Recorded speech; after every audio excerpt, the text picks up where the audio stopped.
Assalamu alaikum. Ko saɗi mon ko tooli kala inde mum e yettore mum. Hande ɗo ko asewe nyande jeeɗiɗi no feppodiri ɗo e nyalande nden sinni jeeɗiɗi ɓe gandi asewe on ko sabti yawmu sabt nyalande jeeɗiɗi sakkitere nden e nder yontere nden hawriti kañum kadi jeeɗiɗi lewru nange yankeru ndun ko ɗum woni mars e nder hitande guluje 2026 kala natuɗo ko saɗi mum ko tooli yo ɓannu jullere moƴƴe jooɗo huntiɓe ɓen ɓe ndaara miran wunkun ɓe waɗata nder ton jartete ɗum yen ataya ɓe ndaara kadi siko tigaje woni takko ɗo ko ɓe ngema sabu hande kadi yewtere nden ɗo ɓe mari ko yare ɓe mari ko ñaame ɗum ɗo ko tawɓe ɓen huntike yehi kadi ay naafe ɗen naafi tawɓe ɓen noon ɓe waɗali ɗum ɗon ko min wontiri ga aray koyo jooɗo heɗito ɗon sabu hande kadi no woodi ka yewte aray noon e yetti Allah fota tawɗon o newnani en heɗintingol nde jonde ɗo mi salmitike mo kala mi andina en ko mi yiyata bindi muɗum ɗin ko ɓe wonɓe windude ɓen ka FRAPP ko ɗum woni FRAPP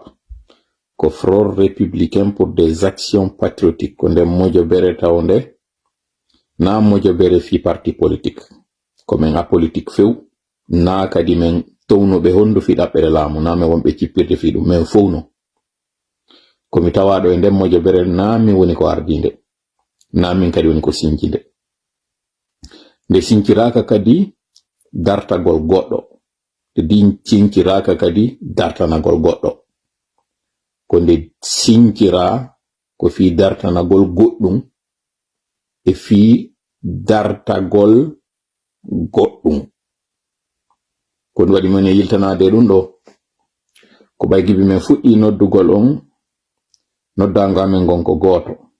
wona ɓe noddede ɓen kadi ko wotuɓe ɓen kono notago ngo wonali woto ko waɗi noon haɗi noon men note notago woto tuma men noddi ha fuɗɗa notede woɓɓe ara inna heyi ɓe ko parti politique woni e waɗude ko enen ɓe faala dartade ma ko gabbo e nder mbodo ɓe woni e waɗude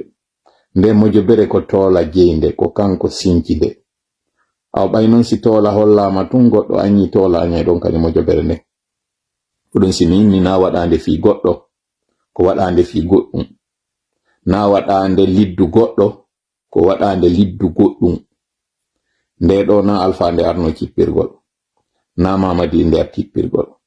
na sellu nde ari cippirangol na tola nde ari cippirangol nde ɗo mojobere ko jama on fow nde woni cippirande ko ɗum waɗi si jama on fow no noddita e mayre miɗo tanjini non joni welay fii ka faamon tawa si me yewti on nanay on nototo on faamay hare non ɗo hewde ɗon taw mi hewritike on fow Hadji Ousmane Dem Gando mi suɓoɗo waɗɓe logoji FRAPP ɗin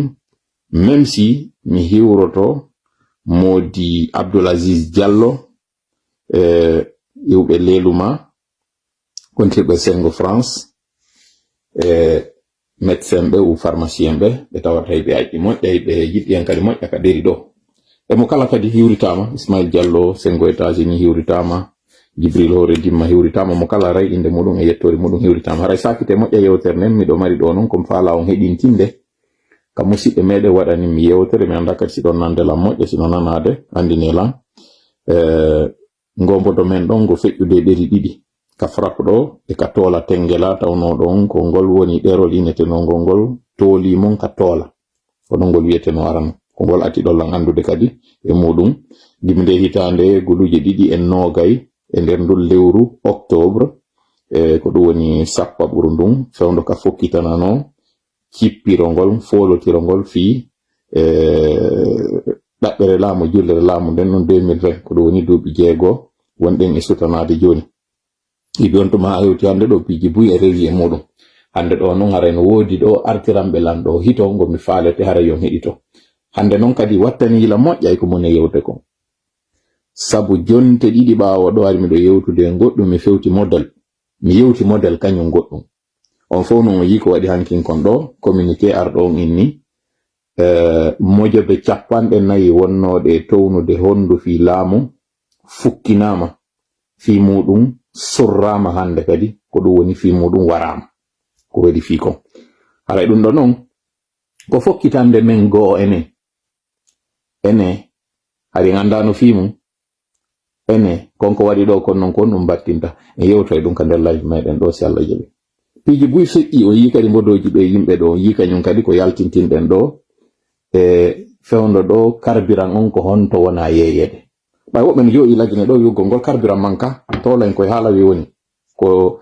panique wiɓe woni créyude na gonga ko wowɗo noon meɗen andi ko ɗo kadi o innuno ñande wetayno élection jiɗi waɗa goɗɗum waɗay mi yaali fus waɗi aw ko goto noon ko ɗum kadi woni wadde ɗo joni noon e nder o live ɗo en yalta e lagine fu yalten hay Afrique aren ka innaɓe ɓen ko ɓen ɓuri marde ɓurndu e ɗuɗude ndun ɓurndu londe ɓurde e heewude nden fi konko wiyete carburant essence gasoil anden ko jelɓe woni yeyde fewndo ka fewndiɗen ɗo ɓeynay noon ko wari babay no hiwra bappa pullo fuuta kadi wiyay si lanɗo on dogi mbattulan kon ɗum waɗata pullo fuuta wi kamɓe koɓe wiiru ɓayno woɓɓe no jooɗi no wiide wiiretake ko toola woni e woɗude en ndaare ka nder live ɗo e yaltintinay ɗo holle jama omo kala yiya ino mbodo gon ɗo yi on fof ndaara non hoore mon andon ɗon noon si tawi haray min taññay to woni reedu yimɓe ɓen e si min andinay ɓe woni no mi wowiri noon humpita ɓe ado waɗude hara si hewti juwataɓe no woni ɗon ko ɗum woni ko jokkuɗen ɗo ko tooli mon ka toola kono wiyoɗen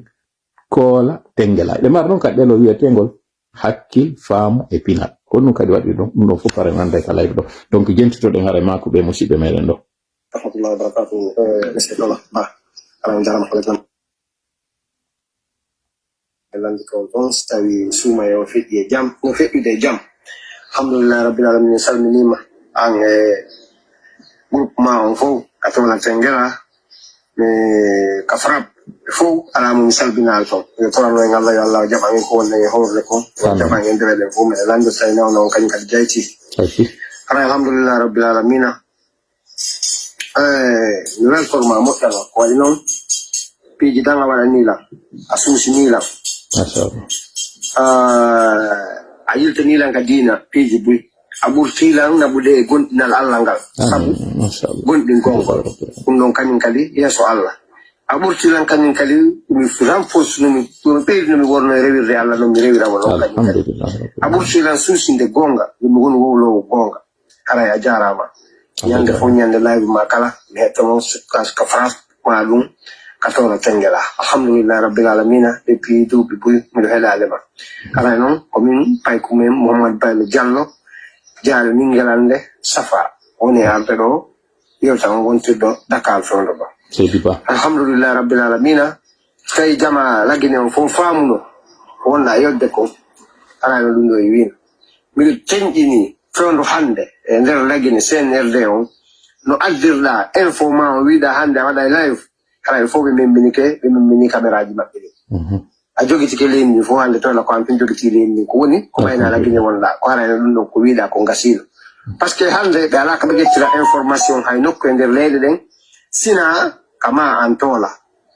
ko ɗon ɓe woni ƴettirde information ko kama an toola ɓe heɗoto to haray mo beno dari no helti ko honno nde ñande holliri ɗo ko an direct live ma on tawi ɓe mixi ɓe tawi ɓe ƴetti blendeji maɓɓe ɗen ɓe darni on wino bam min nayina hay fusi sina an toola ko wonnoɗa ɗi konnguli ɗo kon addanɗa e révélation on e ko woni feƴƴude ka sous région ɗo e piiji men ni haray alhamdoulillahi si yewti ɗum noon ko wonnoɗa carburant mankay kon manque e hino kono a yi wonɓe journaliste ɓe ɓen e wonɓe wolde toon ɓen fof ɓay guinéen jo ala hakkille jokki facilité iɓe innude ko woni feƴƴude Iran e Arabe Iran e Amérique ko non hina ɗo mankali Gambie mankali Guinée Bissau mankali Dakar mankali Sierra Leone haysi mankoyay ko oyatuma yoɓe wowlu ɓe ñaami mbuuɗi ɗin il faut ɓe ñaamino mbuuɗɗi yo jama communiquant ɓe ɓen e interview o ɓen na gueron ila ɓe inni enen ko goɗɗo mankira o ko goɗɗo mankira aray no lutti wonno ka sagare seeɗa gikki aray no lutti aray ko ɗum ɗo mi wonta andi nde na gueron iran na ɗum on foppu manke ni situation on ara alhamdulillah rabbil alamin anga woli lundo nebi wallahi wolde ko fono arde jama ni watta yila nder programme dine ara ya weltanama a jarama yo Allah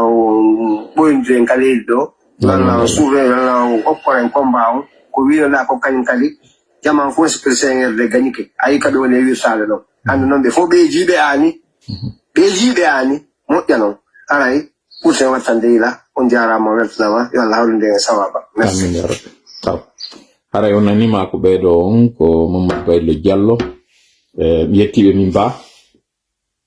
ko jibinande ningelande ka wiyete don safade ngandi non ningelande ko nder timbi madina ko nder pita ko nder futa ko nder lagine okay haray mi wiltani ke ben do fota non auzubillahi samil alim minash shaitanir rajim bismillahir rahmanir rahim rabbi shrah li sadri wa yassir li amri wahlul 'uqdatam min lisani yafqahu qawli rabbana 'allimna ma yanfa'una wanfa'na bima 'allamtana wa zidna 'ilman nafi'an waj'alna lil muttaqina imama wa yakadu alladhina kafaru la yusdiqunaka bi absarihim lamma sami'u adh-dhikra wa yaquluna innahu la majnun وما هو إلا ذكر للعالمين وما رميت إذ رميت ولكن الله رمى بل نقذف بالحق على الباطل فيدمغه فإذا هو زاحق ولكم الويل مما تصفون وقل جاء الحق وزهق الباطل إن الباطل كان زحوقا ما جئتم به السحر إن الله سيبطله إن الله لا يصلح عمل المفسدين وما هم بضارين به من أحد إلا بإذن الله وما هم بضارين به من أحد إلا بإذن الله وما هم بضارين به من أحد إلا بإذن الله ولا يفلح الساحر حيث أتى فإن تولوا فقل حسبي الله لا إله إلا هو عليه توكلت وهو رب العرش العظيم إنا كفيناك المستهزئين والله يعصمك من الناس اللهم صل وسلم وبارك على نبينا محمد وعلى آله وأصحابه ومن تبعهم بإحسان إلى يوم الدين أما بعد wata yawito ko mi wadata do ka fuddagol live jandi mi yimbe be ngare no amminde dem do wadude taray do weltana ande min ko dum do woni bouclier ko dum do woni ko mi woni e faandorde toro Allah yo wadanan heedode hakkude an e kala ben tawbe ko aybe yaltitube e suudibe batibe wodditibe o hiwan mi kanyon kadi hara ko wobbe woni immade ndara no pordinira yewtere anden yo taw yettere anden de hebay gonga neba ma yawa kono hara sakkitiro e wongol gonga no woniri non ko gonga on haani folugol e hoore merenten malheureusement non ka yurmi konko yo taw merente on ko dum bura hikkinede ya sara no fota yetti Allah moƴƴano taw don o newna ni heedintingol de jonde do de tawata do wirde no are de mari tobbe dangi de yiltita dara ko feƴƴi kon e nder de yontere do piiji buy wadi hare no yaay faybe mi weltani ko fotam hewriti ko ngade mo Allah hinno jarramata hare weltanama an kadi kala wonbe do ben Zaid Sengo Senegal asalmitama frappe on Gambia allié paykum bonkoy kanyum e sonna mudum hajja Mariama en e salminama e kala ka wontirdon frappe on Suisse France Senegal Guinea Bissau kala ka wontirdon yeggita joni Italy ben wontirbe Spain kala ka wontirdon hawre windere den Chine e yeggitalbe kanyum kadi wontirbe Sengo Abiji ben de fo pare be weltanama be salminama hande do gon woni jogiden ka alluwal meden do ide yewtude fi ko tawata kon feƴƴi e yontere kon woni ko feƴƴi fi yewtere e yewta fi carburant mo tawata on e yewtino fi makko o mankiti do seeda senerde wuggiti na ndaari no wadira station ji din hebo seeda kabe wa bokkitirbe kono ko kombe do taw wadata ko dum wonde e yewtude do e ko dum kay woni origine don e yewta e kanyum kadi fi be mutinana ben tembe tawata ben e yibe ditike mabbe do kanyum kadi be ninirabe kanko Tibu Camara malheureusement du yewta ka fi modon fe'iri wasiara nandi wadali jiidiraɓe marɓe duuɓi 70 ko fayi woɓɓe ni 70 woɓɓe ni 70 no wona woniri wo e yino kañum kadi baaben baabila jogiiɓe tuuɓi 75 ɓe ɗo kañum kadi ɓe mutinama ɓe kiwlama ɓe naɓa iɗo non fof watti ɗon non kañum kadi maabori watti ɗon kañum kadi ɓiɓɓe ɗi kamanoɓen fuɗɗaɓe mutinede ɓen fof a hewti hande ɗo no woodi kon faalan yaltinande ɗon ɗo no mi hewtude ɗon mi fala yo yew mo kala dabbi ton datu mudum on fewndo naba fuddore den fonike menge fewndo fonike menge mutina kanko e billoba dabbitanen on datu don addanon emmo ndaro non den hitande don kon dum seenerde wonduno mudum wadon dum don iwem ben don aren fewndo Habib Marwan fewndo Habib Marwan mutina ko honɗum ngari CNRD wonno ko rondi ko honɗum fewndino e leydi ndi iwen ɗon aroen kañum kadi e kanko Babila Eli Kamano ɓeeɗo fop mutinanɗe maɓɓe ɗe ngaare fewndo ka ɓe mutina diwen ɗo kañum wiyeteɓe ɓen nene usu aren non e nde mutinande ɗo kañum kadi nene makko kanko Tibu Camara koye honɗum wonɗen e muɗum ko goɗɗum mi faala on yaltinande ɗo en wi'i le diable se trouve dans les détails so yiiɗi datji ɗo fop on yuɓɓindiriɗi e ko honɗum fewnduno on tuma o yiyay komi faala on yaltinanden ɗo donc e yewta e fiɗum ɗon on yewten noon koko wiyete kañum kadi émotion koko wiyete kon jiño konko wiyete kon siwrugol si goɗɗo o siwri ɓernde nden hikkike yeeso est ce que hakkille ɗen ɗe jokkay si ɗe jokki ko non ɗe waɗoyta si hakkille ɗen noon hikkike yeeso yarli ɓernde nden jokkay si nde jokki kadi konto hara yahoyte ko ɗum woni haray ka yewteten ka life meɗen ɗo haray noon ɗe mari toon kañum kadi toɓɓoy to sokoy kuntoy toɓɓe ko ƴetteten fi muɗum yewten wono par exemple ko tawata waɗi hanki ɗo innogol dissolution parti politique ji en yewta e seeɗa fi muɗum en ɓuccay tum ɓay hari e yewtino ñande goo fi muɗum e ko fewndi kon kañum kadi Iran kon ɗum fewndi Iran konto fewnda hande ɗo e kon ɗum kadi haray kulaleji ko marɗen ton yewten fi ndin kindawi yewten fi nde leekere nde tawata nden haray kande accita o kande fiɗi o waɗa e goɗɗum e yewta e fiɗum ɗon hande kadi noon moftire yewtere nden huɓidire nde honɗum ka tawata ɗon en fop e woni hande kadi e kangoto kon ɗum noon haray hanuɗe waɗugol ka tawata ɗo CNRD yehi noon e vitesse goo kañum kadi CNRD yehi lowre goo donc on faami ɗo ko mi yewti ɗo kon fof mi wolali fi artugol makko on kanko Mamady Doumbouya on faamay noon kadi live ɗo ko ɗum haɗi mi yewta fi muɗum e nder toɓɓe ɗen ɗo on faamay ka live ɗo ko ɗum waɗi haray mi tuusa goɗɗi tawata haray ɗi ondi ka nder réseaux sociaux ji ɗo ɗi woni ɗin hikkinanoɗi yeeso goɗɗi goo accita haray noon en yetti Allah fota en jarnimo tawa ɗon ko kanko woni ko newnani en hewɗintingol nde jonde ɗo en torikimo e waɗan en jonde ɗen jonde balkinade yo hawrindinan e sawaba no hawrindirmi noon e sawabaji goo feƴƴinoɗi ɗi tawata hande ɗo ɗi fuɗɗi ke yaltitande on o hawrindinan onon kadi e sawaba ka jenditagol nanon ɗo faamon hutoren mi heɓa nafa ko mi yewti ko onon kadi heɓon nafa ko jentite ɗon ko siɗum ɗo no waɗi yette mo kanko Allah wacce mo jarne mo sabu haray kanko woni ko moƴƴi e meɗen na hakkillam na gandal am mi anda ko tawata on anda mi humpitaki ɓuri ko humpiti ɗon kon kono yerka tawata kon suuɗitiɓe ɓe tawata onon o yiyata ɗo yerka ɓe hewtinani en womi hewtinani ɗo donc on faami e waɗno poste ñande temere nden andinɓe ñande jamma on andi kombo woni en humpitede o ndaare taw on politique ko jinna donc wonɓe ɓen e kene ɓe tawata e ɗon andi ɓen e ɓen ɓe suuɗitiɓe fof haray no weltana yetten Allah ande haray ko golle ɓe tawata en fof ɗen hawtiti simi ari noon faljugol ɗo gogo ande mi timma simi ar faljinede no wonir noon ko woɓɓe ollan addande fawñade feggade fayude ma fayinede si ɗiɗo fof waɗi haray ande neɗɗo on o timma donc haray on fela lampandi kono haray waɗi e an min ande ko min haray woni ko bonni taw ƴettu waɗon e goto to waɗi ko frappe on falji to waɗi ko équipe an waɗe ko min sabu min kadi simi addanama no hani kam e ɓendina hakkille muɗum taw simi hewtina on ɗo si tawi noon na ɗiɗo fof e sin falji kadi no mi wiri noon haray wallidiren amu wurtani elam kala konko aali lelli ton kala konko lelli ɓeyi ton konko tawata si hay goɗɗo jangiɗo mamin mi hendiki haray nafa en sina ɗiɗo fof ande ɗen mari gaño wiyeteɗo seytane fi kala haray mo dumba e nder lewru suuma yerndun ɗo kono eɗen andi ko seytaneji mutoji ɗin ko ɗin dumba seytaneji yimɓe ɓen ɗin ɗon kanji ɗi accita ɗiɗo yiɗi jindude hakkudeji meɗen en torike noon Allah yo Allah lo'in ɗiɗo danda en bone majji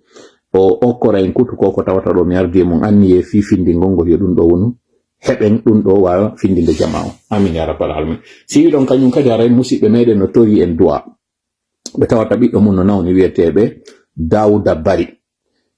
message on mi hendimo juste fewno kam mi ƴawata ɗo live on ɓe addino mo kono ko hendagol ammo ko joni ɗo donc mi wawal heɓde détail ji ko on to ɓe woni ko kamɓe woni hombo kadi on bobo woni nawnuɗo ko duuɓi jelo jogii e kañum kadi ko ɗum woni haray mo musude en anda kono fo e mum ɓay haray ɗe wadde duwaji ɗo ɗi tawata haray jaaboto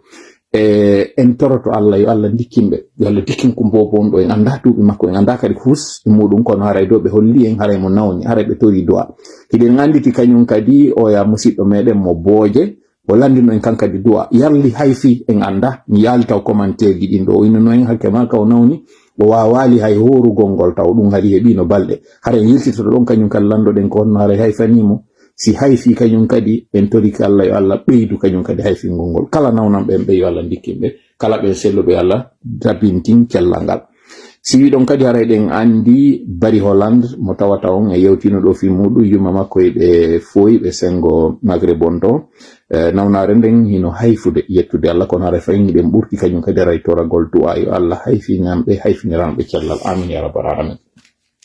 No wiɗen noon o live meɗen hande ɗo ko live wonɗo particulier mi weltanike on noon fof mi jarni on ko tawata kon wono sifano ɓeɗo warre ɗo ni ɓe safa si goɗɗum waɗi ɓe yiltitoto e muɗum kono waɗi simi waɗani en audio mi hendike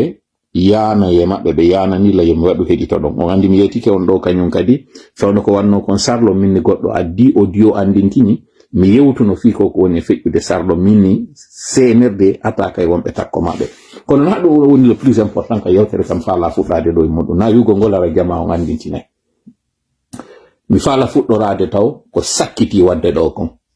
o dissolution parti politique yi mi anda taw ko ɗum woni disposition ko parti ɗin politique ji woni e ƴettude mi anda hande ɗo ni est ce que réunion de crise UFDG décidi mi anda hande ɗo ni RPG si waɗi décidi waɗa réunion de crise mi anda kon ɗum haray ɗeɓɓi mi ala kadi e plateforme ji ka yewtereje waɗata e mum sakko min na on bonko ɗum ɗo woni ko yewta nder to mi anda kono miɗo felliti tum piwum ko mi faalete haray kadi en fewtin hakkille mo moƴƴa o dissolution ɗo o tongi o hanno ɗum waɗugol ɓurino hitande senerde eɓɓino waɗugol ɗum neeɓi koni senerde hari no nennude kono ɓe wonno nennirde ɓe gaynare hal mission maɓɓe on nun ko hendagol cadre ɓe go ɓiƴaɓe hara ɓe waɗali ko ɓe hani waɗugol ngol kon ha senerde hewta ko faalaɗo mi waɗa ɗo noon pose mi jogaki deftere lasrari mi jogaki miɗo andi noon ka woni miɗo andi kan no gollirte si mi hatto jinino si miɗo faala noon mi naata e mimo mi gollira few e miɗo andi noon kadi si mi gollitiri no mi yiyayno batte mum nafatano lan noon mi ala kadi leydi kami toɓɓa ramli mi jogaki kadi nden horde nde ndiya waɗa e muɗum ka tawatam ɗo arde ɗon mi jooɗo mi ndaara mi yiya ko woni arde ko mi anda kono mi faala hottanade en ɗo goɗɗum mi yewtino fi kasori ɓurino hitande min ni kasori naɓete a résidence surveillée fawdo ka senerde wonno puusude piyeje muɗum ɗon min mi habbe ɗum ɗon mi yettike en noon ka nder pose ɗo wondema si torali wowli ɗo goɗɗum ko gotel e piiji tati waɗata hawta kam yiltito e majji kono no tawa e mum kam inni ɓe nenna konko toola wowli ɗon haysi waɗo e yeeso mais min on no woniri wo haray fandude ande min haray nde hewti sabu go'o mi hewtini jama on andi nyande waɗo e wo ande toɓɓe anditina a toolari a wolino ɗum ɗo immel mum ka tawata kon plan on ɓe retardinimo min haray objectif an o woni ate haray komi fandi kon haray waɗi balɗe feƴƴiɗo mbodo makko kanko Fode Usu jindinama bindi waɗa ɗin bindi tukkuɗimo bindi go kadi waɗa ɗin bindi dartaniɗimo mi yiltitako e communication ji ko hombo windi on ɗum ki ɗum ɗo mi yiltitotako e muɗum mi andinayi en tun al alama wunde ko ƴiwonde Fode Usu no tawa e ɓen wonɓe militant ɓe e responsable ɓe UFDG ɓurɓe e tabitude e finde muɗum nde sikki ala e muɗum ɗon goɗɗo kadi ala ka inna waɗana e ɓiɓɓi e muɗum kono nden nyande kam yiwnongol bindol ɗon inna ko ɗum ɗo woni ka o wowli mi yi'ali mi nanali ka o wowli kon kono inna journaliste jo ari tawi mo fontanimo ko innete kon tottirde nden yewtirde nden ewnorde nden ko ɓe inna ɗum micro o wi'i konko o wowli ɗon kon mi wowlata ɗo inde mo mi wadduno e mo yewtere arnoɗo e an inni kon ɗum woni ko mi yi'i ko mi taski e nder yewtere makko konko Fode Usu ɗon est ce que o tawaka e ɗin domi mi yeto on ɗo ko mi wadduno e makko minni kanko Fode Usu nder yewtere ndo yewti ɗon ko mi jiɓi ko politicien ji on yewti ka ko pharmacien ji on yewti wonɗo wo e mum woni ko politicien ji on yewti woni ko pharmacien ji on yewti nde yewtere nde o yewti ɗon si tawi ko pharmacien jo yewti nde yalli no landino ndeññande haa ka o ƴetta yewtere o yewta haa o wowla ko wowluɗon ko ɗum o wowluno on fof ɗon andi ko konko o wi'i o autorité ɗo ko ɗum woni ɓe hooreɓe arɓe ɗo ɓe wadde golle labaɗe taw yeggito noon koye pose wonɗen goy on pose ɗon mi ñoƴƴa kadi pose go mi andina Fodé Ousou golle ɗe mi ati nanirde mo ɗen mo waɗa e radio ko familia wonno yewtude hari ko l'ordre des pharmaciens ka wonno dartade fiiɓe wonɓe yeeyude ko innete kon pharmacie clandestine hari ko ɗum wonno dartade hari ko ɓen wonno pirirtemo goɗɗo e invitinoɓe ɓen ko dinɗirawa on to maarimo golla e on radio familia o iwno ɗon o anni espace mi ala woldinde makko ɗo par ce que mi jogaki permission makko ko andingol en tun andingol ɓen andu ɓe andano andintina ɓen anduɓe ko mone wolde ɗo kon fimu Fodé Ousou yawgol ha yeggite wondema ko wonnoɗo dartade yeeyoɓe kala ko innete pharmacie clandestine pharmacie par terre nde o natuno UFDG ɗum ɗo few yeggita wondema hari ko ɗum ɗo wonno golle makko ce qui n'est pas mauvais ko golle makko wonno wadde warɗo kadi o fuɗɗi golle go o waɗi parcours mo waɗi on fof jamais innaka Fodé Ousou yaltina ni Alaji Sellu Jamfa sive tun ko moni yewde kon parce que ko information mi woni on e jonnude mi andini on non on information mi toɓɓowo ramli koye pose mi woni ko woni ɗe balɗe wonɗe aroyde ɗo mi woni on e yeetade cheminement on ko tañƴina kon waɗay ko mi tañƴini seeɗa waɗay ko wondema Fodé Ousou yiltitoyto noon hande kadi e golle mum ɗe wownoɗen ka tawi parti politique makko woni disu hande kadi il est libre de tout contrat hande kadi mo wawi wadde ko faala o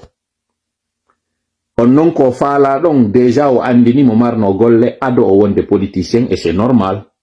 avant d'être politicien on est d'abord quelque chose et après la vie politique on est aussi quelque chose ndeññande yewtunoɗon ko mi wiwno kon on momi yewtidi e mum ka pose on ɗon ko wondema Fodé Ousou landanoki ndeññande o yewtu parce que hande kadi na o tawaɗo e on ordre des pharmaciens ndeññande na on joɗino ɗon no yewtude ko politicien jon yimɓe ɓe yiyata si kanko noon ndeññande o yewti en tant que pharmacien est ce que on ɓannanoɗo mo micro ɗon ko obligé ndeññande yewtugol nde yewtere ɗon minaw nde yewtere ɗon nde holli Fodé Ousou humpitike goɗɗum kañum kadi ɓay noon e nder o aduna goɗɗo joɗorta ko ni ko ma on ti prépare point de chute muɗum o koko mi waddi e on ko mi wolata on bo mi waddi e mum kono no gasa on tisino ka nder live ɗo no gasa adda e commentaire on inna woy to laari e waddino ɗum ɗon minni koɗo ɗum ɗon noon c'est pas un bon signe par rapport e suite ko hikkata ɗe balɗe ɗo ɗe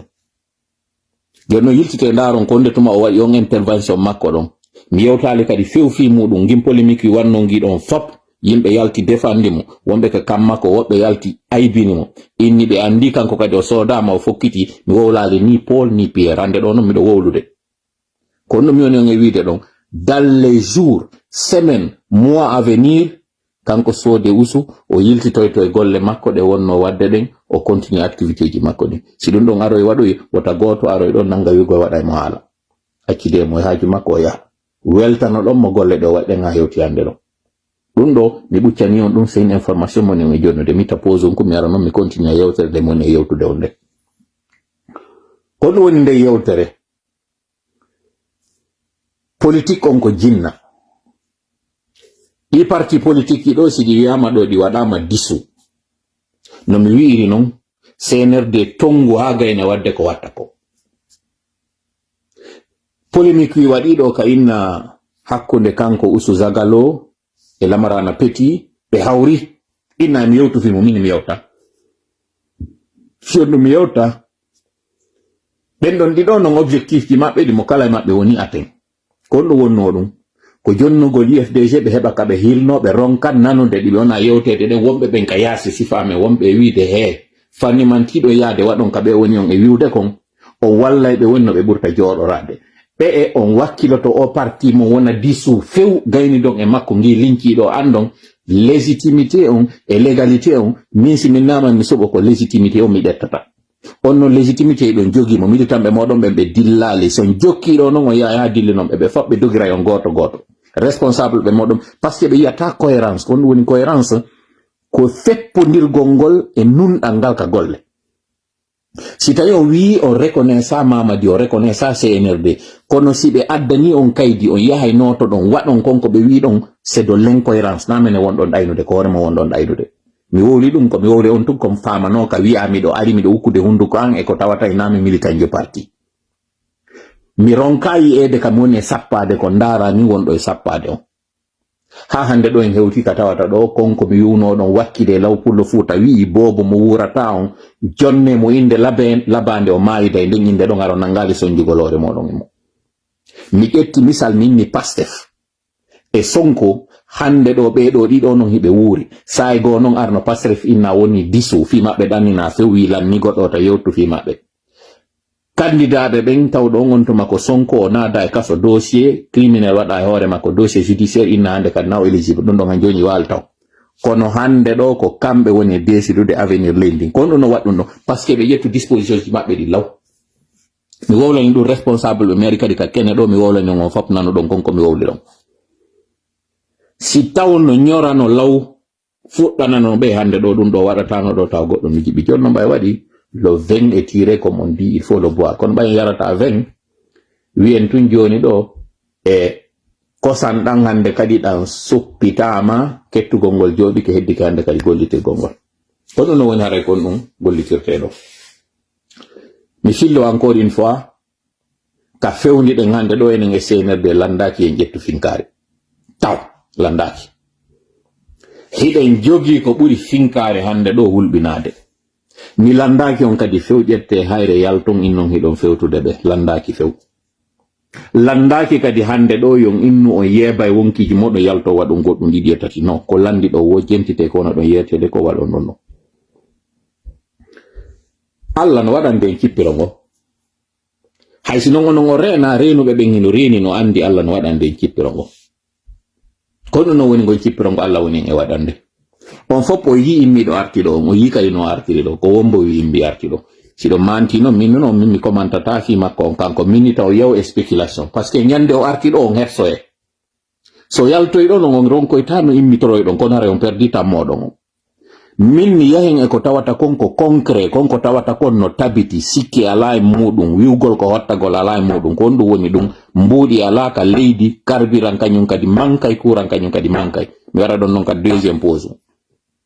lande hande wontirɓe ɓen sengo balliye courant on fuɗɗama ɗuytirede par jour 2 heures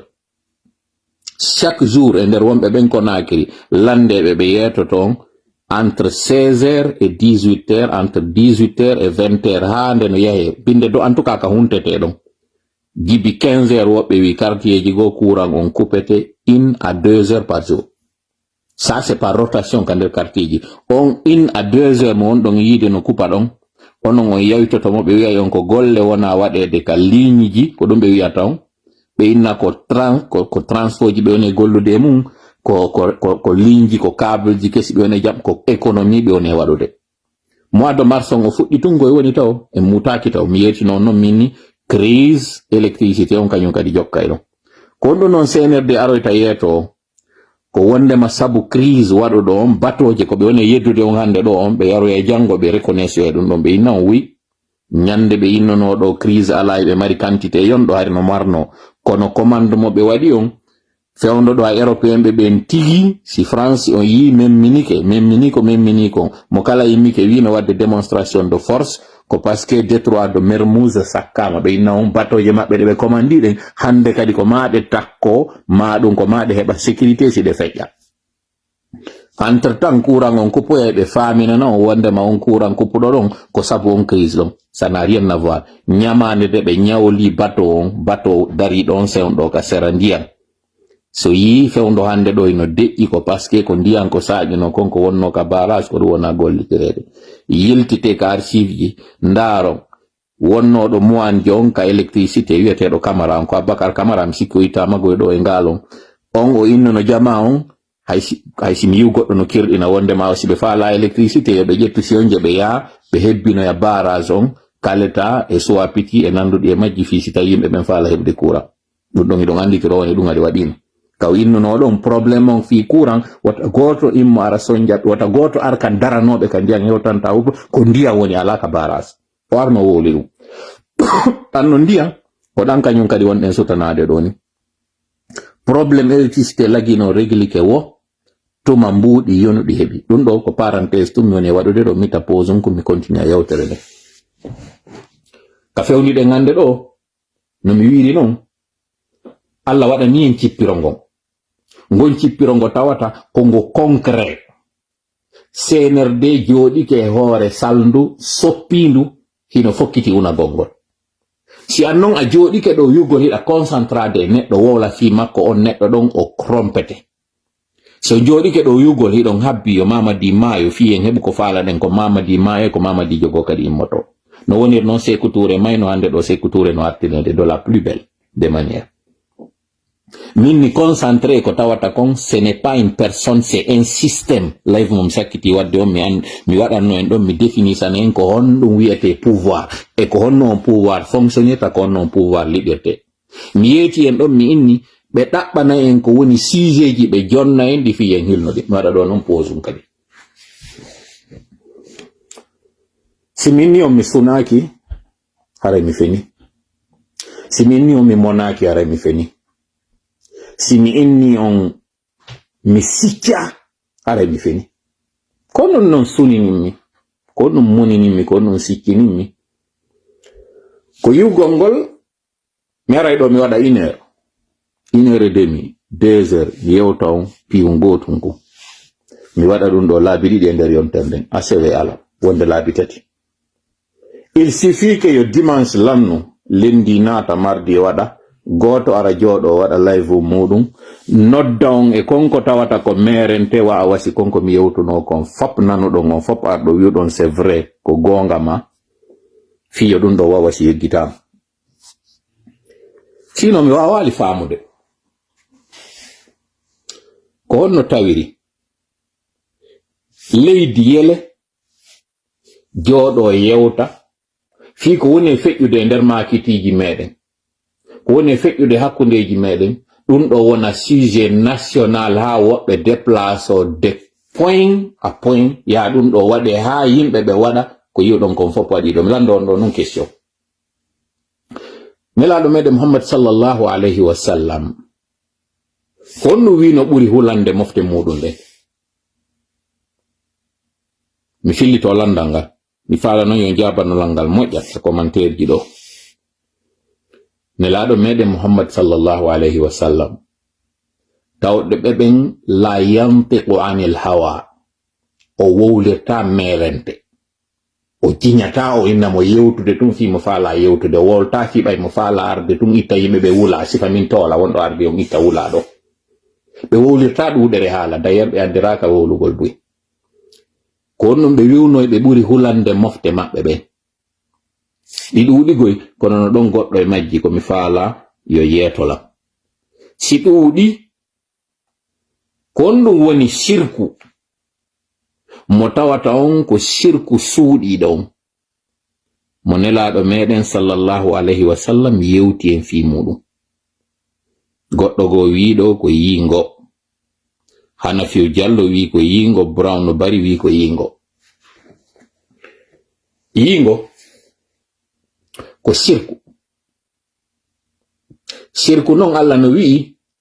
himo yafano jiyabe makko ben kala ko be wadi mo kono yafanta ko be shirku non ko none didi wodi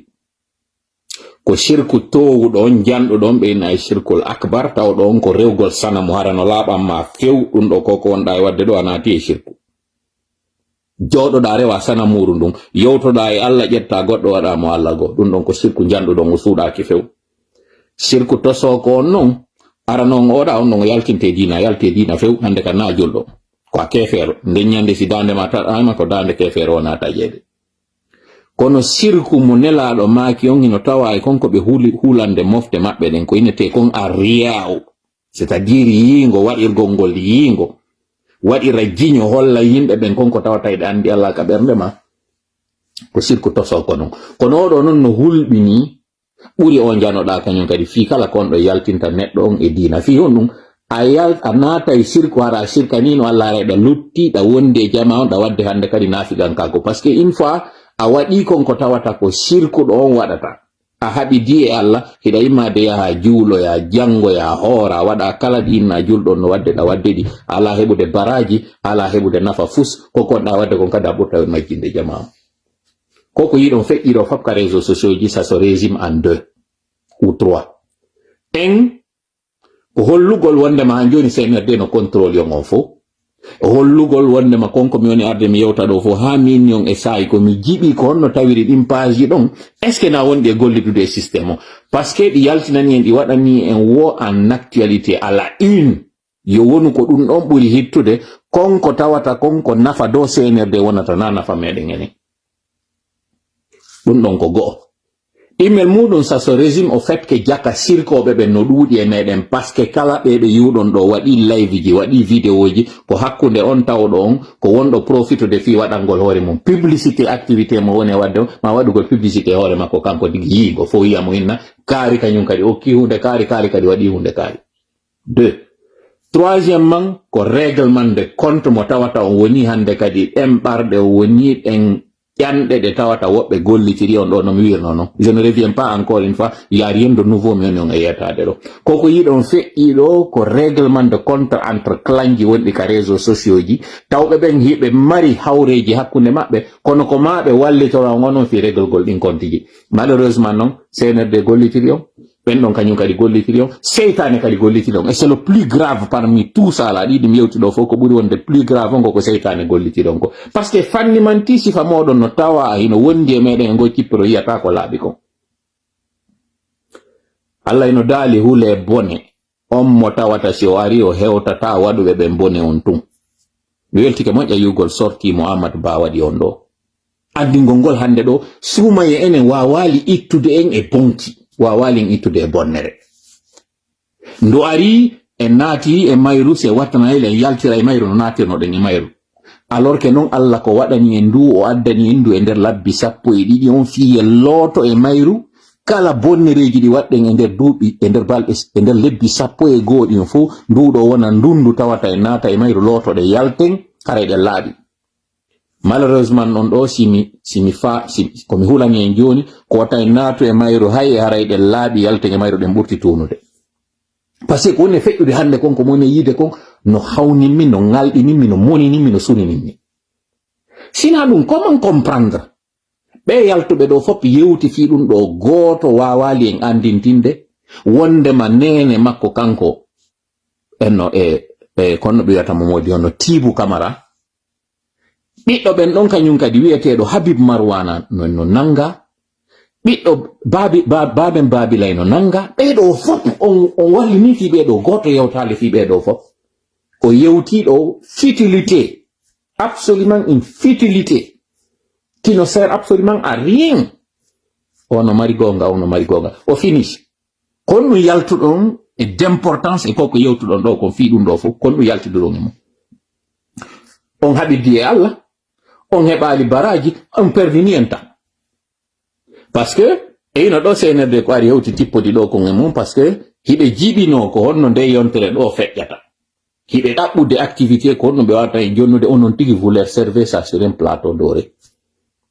règlement de compte wonɗon ka réseaux sociaux fannimanti on andari guerre de clan wonɗo e wadde on ka réseaux sociaux ji ɗo ko hawre entre tel et tel ko onon non arrêté gollitire ɗum règle compte ji ɗin fannimanti o yaari ɗum no sommes en train de prêcher dans le désert ko non presugol dans le désert mais yawta tumbo wula men ari ton goto ya men ari dari no wadde khutba ko hendu e leydi e jaare woni wolande ko ɗum woni wadde ɗo 10 000 20 000 15 000 si on fala partage le labbi ɗi yaadi hewta ɗi fala hayɓe laara ɓe ndaara ɗi ça ne servira à rien si fanni mantiɗo wiyede acce koko wonɗon e wadde ɗo waɗude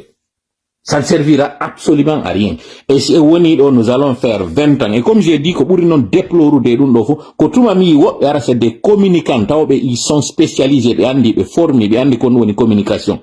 quelque chose qui ne le regarde ni d'Adam ni d'Ève ɓe ara ɓe tawe ɓe ukko e muɗum et j'ai compris plus tard que ko klanji joɗira hande kadi ko comme sere c'est-à-dire si mi heɓi haaju a partage ali konko mi waɗi ɗon ko seke ara en welda seke a moƴƴa ko ma a woni obligé an kadi ko ma partage a ɗo de na wigol ngol ko mbuuɗi woɓɓe woni e ɗaɓɓude e yaltino ɗon na ɗaɓɓere mbuuɗi on ɗum ɗon mi ala natude ɗo wigol ngol ɓe profiti e moɗon ɓe heɓi on visibilité ɓe naadi mbuɗi ɗi ɓe naadata ɗin ɓe régli compte ji maɓɓe ɗi ɓe réglata ɗin min na ɗum ɗon mapini mi ɗum ɗon je veux dire kamɓe kadi ko commerce maɓɓen ko taabe maɓɓe ɗen min ko suuma e wona ko maɓe heɓa coggu conki julde ko ɗo e julde hewtu koye taw ɓe marsini maximum ɓe ɗum ɗon continue waɗaneɓe ɗum ɗon on offre leur cela yahe ɗon ha ñande taw ɗon o ronki o min ko mapininmi ko senerde e kono muɗum ko ɓen ɗon mapininmi ɓeɗo noon so ari a naati e nder ler lowle ɗon a tongilan e nangodire ko ɗum yone wadde ɗo compte ɗo ko ɗum mene yewtire ɗo sina ɗum memata no fi ɗum ɗo few par ce que ça ne m'amène nulle part d'ailleurs hay o tammo mi waɗi ɗo mi considéri mi perdi o tangan ɗo kono ko ɗum yone yewtirde fi mum ko par ce que jiidiraɓe tawama suumaye e galle maɓɓe nawyuɓe capanɗe 6 e goɗɗum goɗɗo ari tawi ɓen ɗon yaltiniɓe naɓiɓe mi faala noon ara yo jentito siɗɗo maɓɓe ko yewti fi maɓɓe on. Déjà, il y a 3 véhicules qui sont rentrés à Guinguirai à 18h. Il y a les gens qui ont dit les véhicules à partir de 18h. Mais ils ont attendu jusqu'à l'heure de la prière. Quand les gens sont partis pour prier, ils ont profité pour venir. Mais pour la première fois, il y a eu 2 personnes qui sont venues habillées normal, avec des boissons. Jettitede mo expliquude d'ailleurs c'est pas la peine em nangu ekkutigol ɗum ɗo fof comme faala wiwde se nedde ñande fini weeti woyɓe wadde ko ɓurno hawnude hanki mi landike en nane min yo yaw ndaron datiji ɗin à peu près fewndo kadi événement ji ɗo fof waɗi mi ala yewtude fi fewndo fonike men ge en fewndo kaɓe nanga ɗum ɗon miɗo accude on non tigi yaw découvre non hoore mon so yehi o waɗi o recherche ɗo kono so ƴetti Habib Marwan mois de décembre 2024 mi sikki ko le premier événement o waɗi ka waɗi kon ka stade ɓe nangimo terlen le 3 ou le 5 terlen ɗo fewndo ɓe ari ɓe mutinimo kanko Habib Marwan hay seynerde no mari difficulté njano on difficulté ko ɗum heɓe fokkitani projet maɓɓe mo tawata fokkitande nden tun taw laƴi fokkitande nden on bononda kasara njano ɗo waɗi ka stade ko maɓe yaɓe nangamo kanko Habib Marwan en fiwa taw yalto wola ellaji ɗi ɓe woni heɓude ɗin par ce que hari non seulement mo andinde ko homɓe wonno ɓaawo on événement immel muɗum ko jeloma e on événement ko ɗum kadi wonata conséquence mum ɓay noon hiɓe andi mo siiva tuma waɗi publication wo yimɓe commentayi ɓe yehi ɓe nangimo kanko taw taƴugol taw information on lasawol ngol fiyogol taƴu taw go'o ɗimmel muɗum fi en fop e yewtu fi ɗum ɗon ko ɗum waɗi so ndaari ɗeri amen ɗin ɗi fop mi yewtali fi kañum nangegol kañum nene makko kanko ɗo o yahonno e Tibou Camara nene fré Tibou men publiyali few parce que ko balɗe wonɗon publiude fi maɓɓe no woniri ɗon événement go yaltoy wo yaltitiɗo wayo boobo tuma jonnoɗamo ko fijirte ha o ya fijirin kungo kañum kadi a jonnami kun ɗon tun o wallini ɗum ɗa o yeggiti ko non jama on woniri et ça me surprend parce que on holli onon tigi vous n'êtes pas constant on holli onon tigi vous ne prenez pas au sérieux golle moɗon ɗe wonɗo wadde ɗi sinon ko wonno tawirta si goɗɗo kidnapama ɗen balɗe ɗo on foppo waɗa e live ji urgent ƴetton photo o sakitiro wa ojji bondi ha événement go waɗoya noon ɗon événement waɗi ɗo yeggiti on événement ɗon hande kadi o yehi ɗon qui va vous prendre au sérieux hay lecterɓe moɗon ɓe ƴettata on au sérieux militant ɓe moɗon ƴettata on sérieux itti sikke monɗon noon piridude muɗum ɗon sikka ko goɗɗo wonɗo wadde ene onon sikka tabal no gasa e nder magasin onon ɗon sikka on nangida e sari ɗiɗi nde wotere on suɓike ɗaɓɓugol popularité on ɗuɓike ɗaɓɓugol abonné on suɓike ɗaɓɓugol mbuuɗi yahe ɗaɓɓon ɗum ɗon selon hande kadi ɓuttira non jama on jokke ɗum ɗo yahe lowre mon ɗon heɓon goɗɗo salanaki on ko Facebook waɗi ko waɗuɓe ɓen ɓe waɗi fi on heɓu yahe heɓon kono wata on accuɗo ha événement politique si waɗi aron ƴetton faami non wondema vous êtes dans la politique on fenay vous n'êtes pas dans la politique et vous n'êtes pas sincère goɗɗo ƴettata on e sérieux e ɗum balɗe kaɓe nangunomo ɗon ko page jelu nanguɗo waɗugo ɗon urgent la mère d'un ancien ministre kidnappé ɓe balɗe ɗon na ɗum waɗno ɗon e hino noon kañum kadi yiingo ko wondo ɗon kon e muɗum par ce que vous n'êtes pas sincère on sika ko goɗɗo on ɗo wadde Allah no reni mo suti, vous n'êtes pas sincère. Il suffit que événement go wadon akiti on événement go yi ko honde to mawno wawato jogado un seul sujet wadon mo pendant un mois don jogi ko on tun don tappude wadon ko almambe be yeyno ko blitzkrieg. C'est dire cible goto wi on odo mi do jogi mo don de lowre do hande yalto mi wara tadi. Kono hande do vous êtes promoteur de spectacle. Django vous êtes en train de faire des avis de recherche. Fati Django vous êtes en train de faire de la comédie. Fati Django vous êtes en train de faire de la politique. Hande do vous êtes en train de faire du social. Vous êtes qui vous? Sincèrement, vous êtes posé des questions hollandais vraiment vous êtes qui? Et ne donc si quand on dit au faut quoi wa na bidu au faut quoi wa on des spécialistes et maji. On andi kon récit ta porto ben c'est formation. Ɓiɗɗo maɓɓe on taw ka woni bobo ɗon ɓe waɗnay mo activité ji bus ɓe windamo natation ɓe windamo football ɓe windamo tennis ɓe windamo ɗiɗo fof ɓe ndaara ko ɓuri yiɗude ko so fuɗɗike yiɗude ɗum ɗon ɓe andi ko ɗum ɗo yiɗi siko dessin siko desinugol ɓe andi ko ɗum ɗo waɗi ɓe wallitomo e ɗum ɗon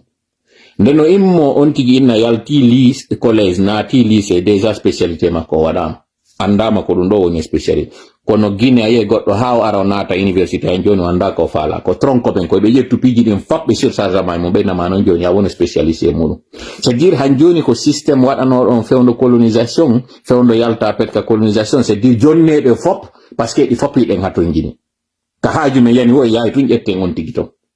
ayi goɗɗo eno formé tawa ko formaɗo fiye wonu janggo médecin fiye wonu janggo agriculteur fiye wonu janggo c'est à dire agronome fiye wonu janggo militaire fiye wonu janggo ɗuma hono soudeur fiye wonu janggo mécanicien ɗiɗo fop koye ɗi jonne mo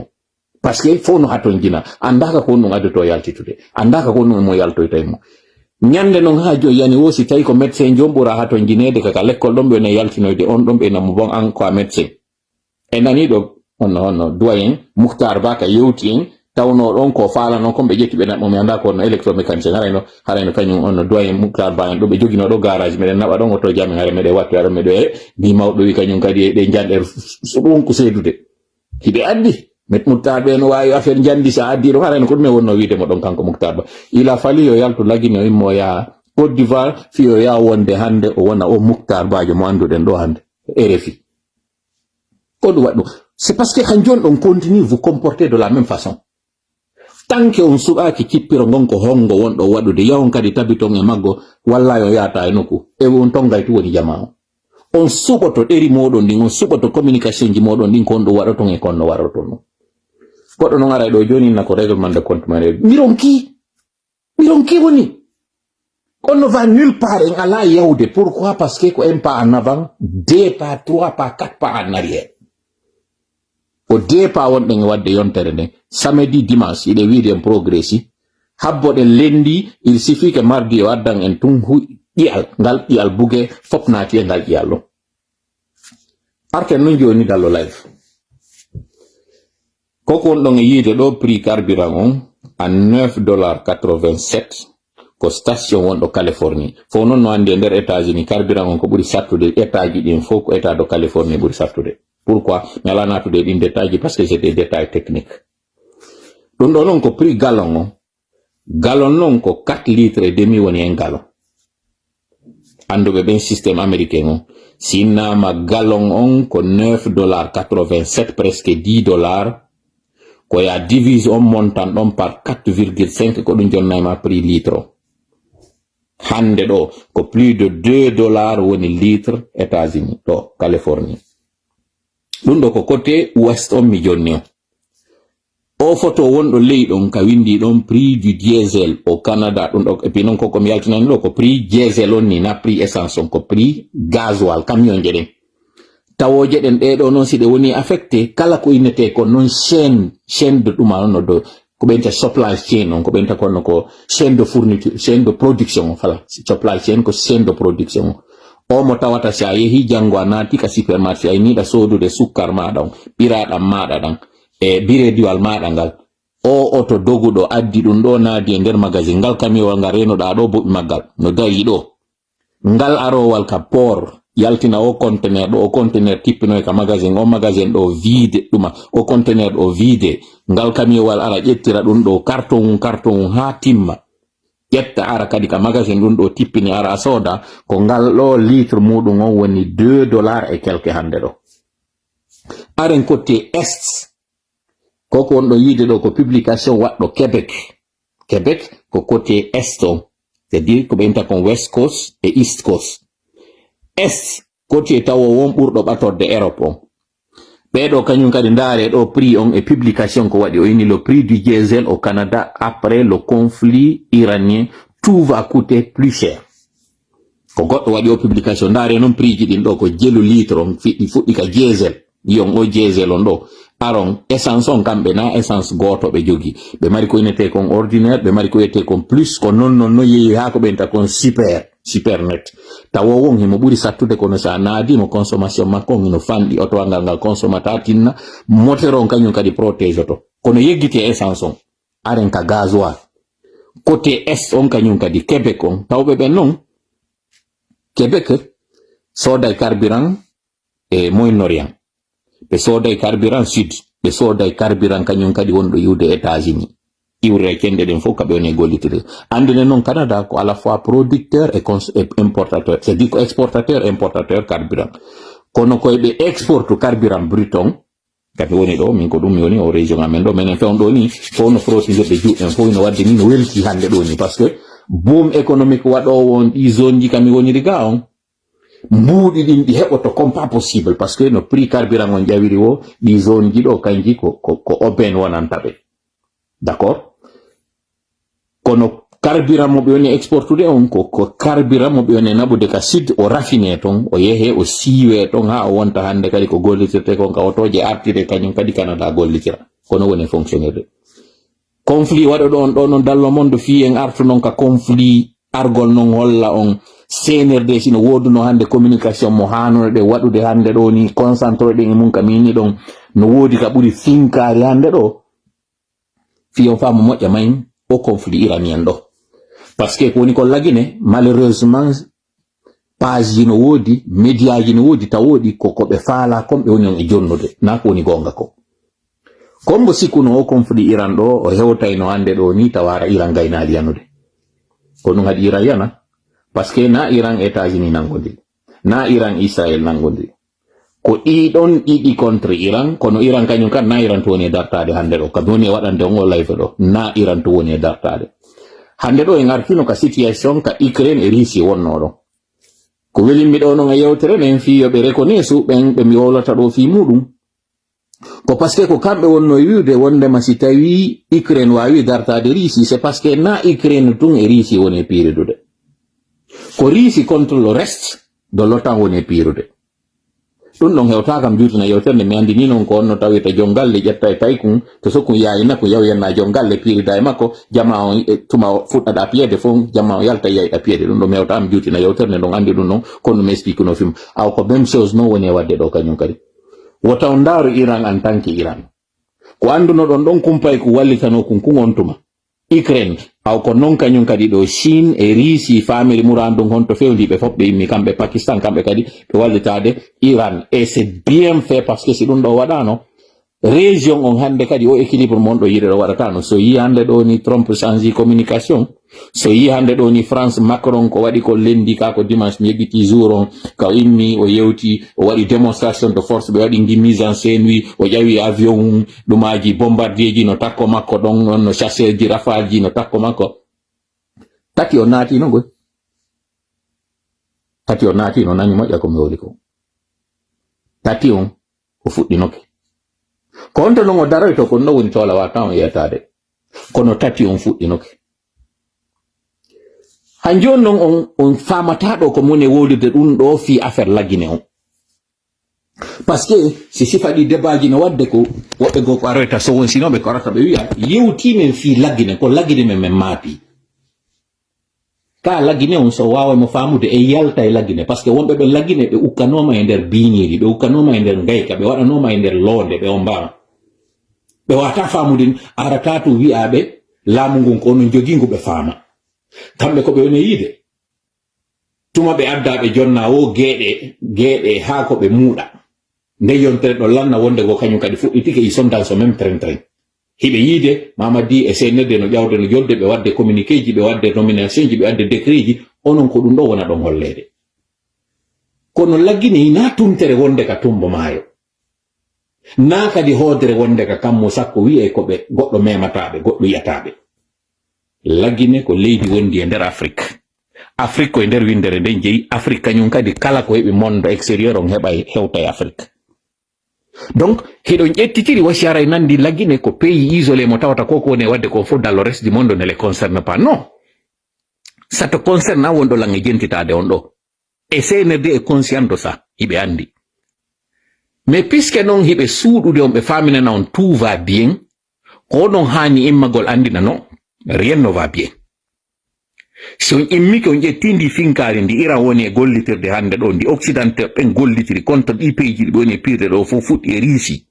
riisi hande ɗo sa yi wawi accitude alliyeɓe muɗum ɓen Venezuela yani ɓe wawali ɓe immanade Syrie yani ɓe wawali ɓe immanade alors qu'il y a 10 ans auparavant ɓe immino ɓe dartani kala mo ɓe dartani hande kadi goɗɗo watano mo wadde goɗɗum fuɗɗi e Syrie ɗon ɓe dartani ɓeɗo goɗɗo wawali ɓe wadde goɗɗum ko parce que ɓe ɓiƴira doy ha doole maɓɓe ɗen ɗoyti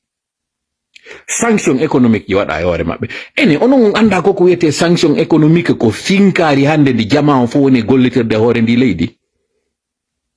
ndi non finkari ɗo ko an jogindi an o wonɗo e jentitare lam miɗo yewtude ɗo ɗa jogi ndi hindi juuɗe maɗa hindi heewi tew mo wonɗa e periode on kanko fus o jogaki ko woni an eɗa jogi kure ɗen kanko mo jogi ndin finkari ndi tawata fus ndi waɗora ndi non finkari tigi non o ƴettino o jonnino ndi arino aynino mo tuɗimi ya koko jogiɗa kon o ƴetti o jonnima hande kadi non a jogike pinka a jogike kure kono ɓay tun ɗa andirnomo hankin ko kanko jogino pinka ko kanko jogino kure han joni ɗa waɗi ka hoore ma eɗa saani hoore maɗa ɗon ka hoore waɗi kanko han joni mo jogi dole ɗen jentito moƴƴa kunkum mamma yewtude ɗo fiyo riisi wawu jebbilade fiyo riisi wawu ne'ade fiyo riisi yo wawu huɓindede riisi aranaka to woppude wosere ko kala ka mbuuɗi riisi ɗin natirta ko ɓeɗo sonja yehi ha tawi Putin ko ma immo yaha Mongolie famotira e ɓen ɗon inna wallelan immo yaha Kore famotira e ɓin ɗon wi'a wallelan ɗaɓɓa aliyeɓe hesoɓe fiyo wawu dartade haka woni ɗo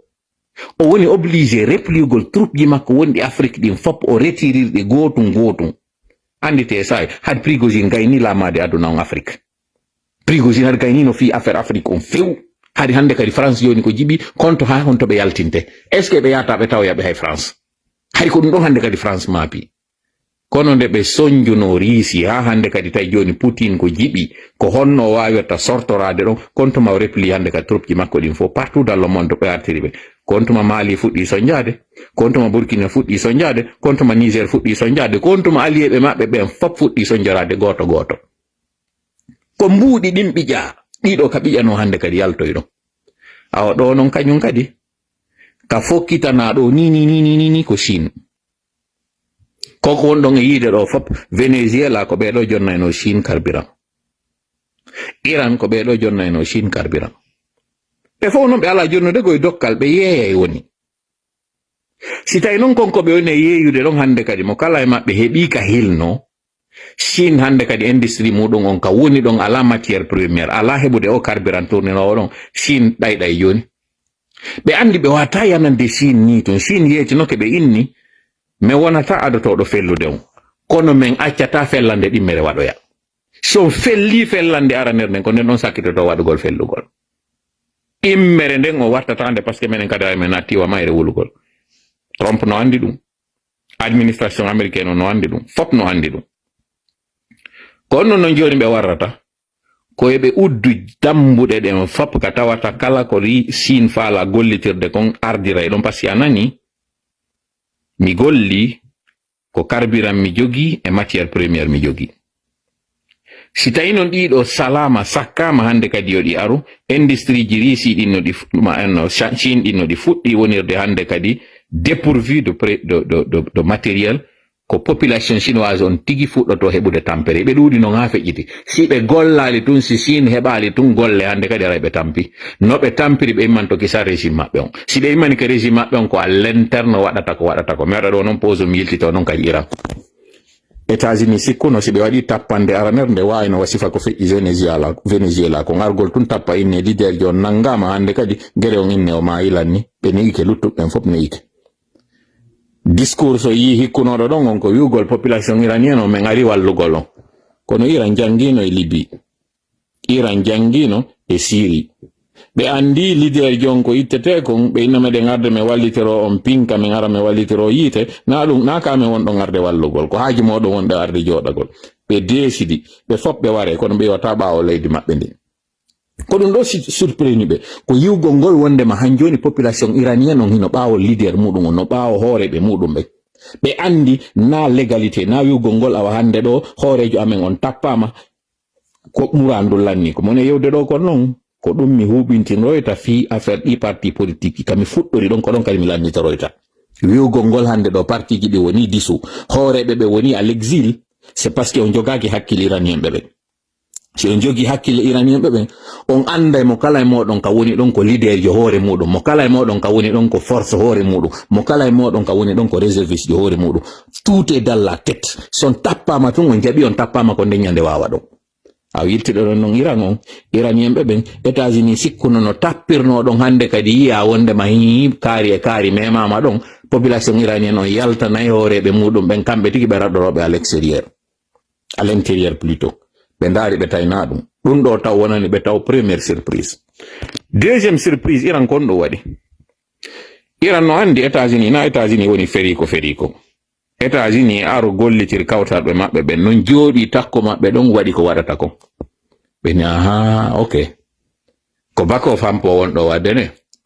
ella ala ko musidɓe amen ko ɓe min wonde mum dina wota arɗon ka moɗon ɗo min naɓanayɓe message fo yiya anda ko on ɗo woni ko min rondi ɓe suɓali ɓe ari ɓe tappi kawtalɓe maɓɓe ɗen ɗon paf goto e goto kono ɓe tappiri ɓe na fi wargol jama na ɗum few na kadi waɗi ɗugole maɓɓe hawre ɓe tappiri ɓe andi ko siɓɓe maɓɓe ɓe andi kadi ko ɗimmoɓe maɓɓe ka diina ko ɓe tappiri ɓe ko fiyo ɓen uddi to gite yiya anda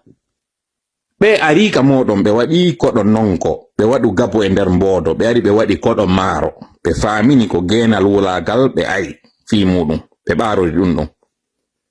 ɓe wi ɓe wallay on son memama min memi on koɗo ko onno ɓe waɗi ko musidɓe maɓɓe ɓe yimɓe maɓɓe ɓe woni yaltinde donc o yi on andi na gonga ko ɓe woni wiide kon yiɓe ka moɗon c'est pas vrai ɓe ara woni ɓe ɓaaroro moɗon ɗon ɓe tappa men menen joni noon hande ɗo uddite gite yi on andon na ballal mon ɓe woni ka population ɗi peeji tappaɗi ɗo fof fini andi he ɓeɓe me werni ɗo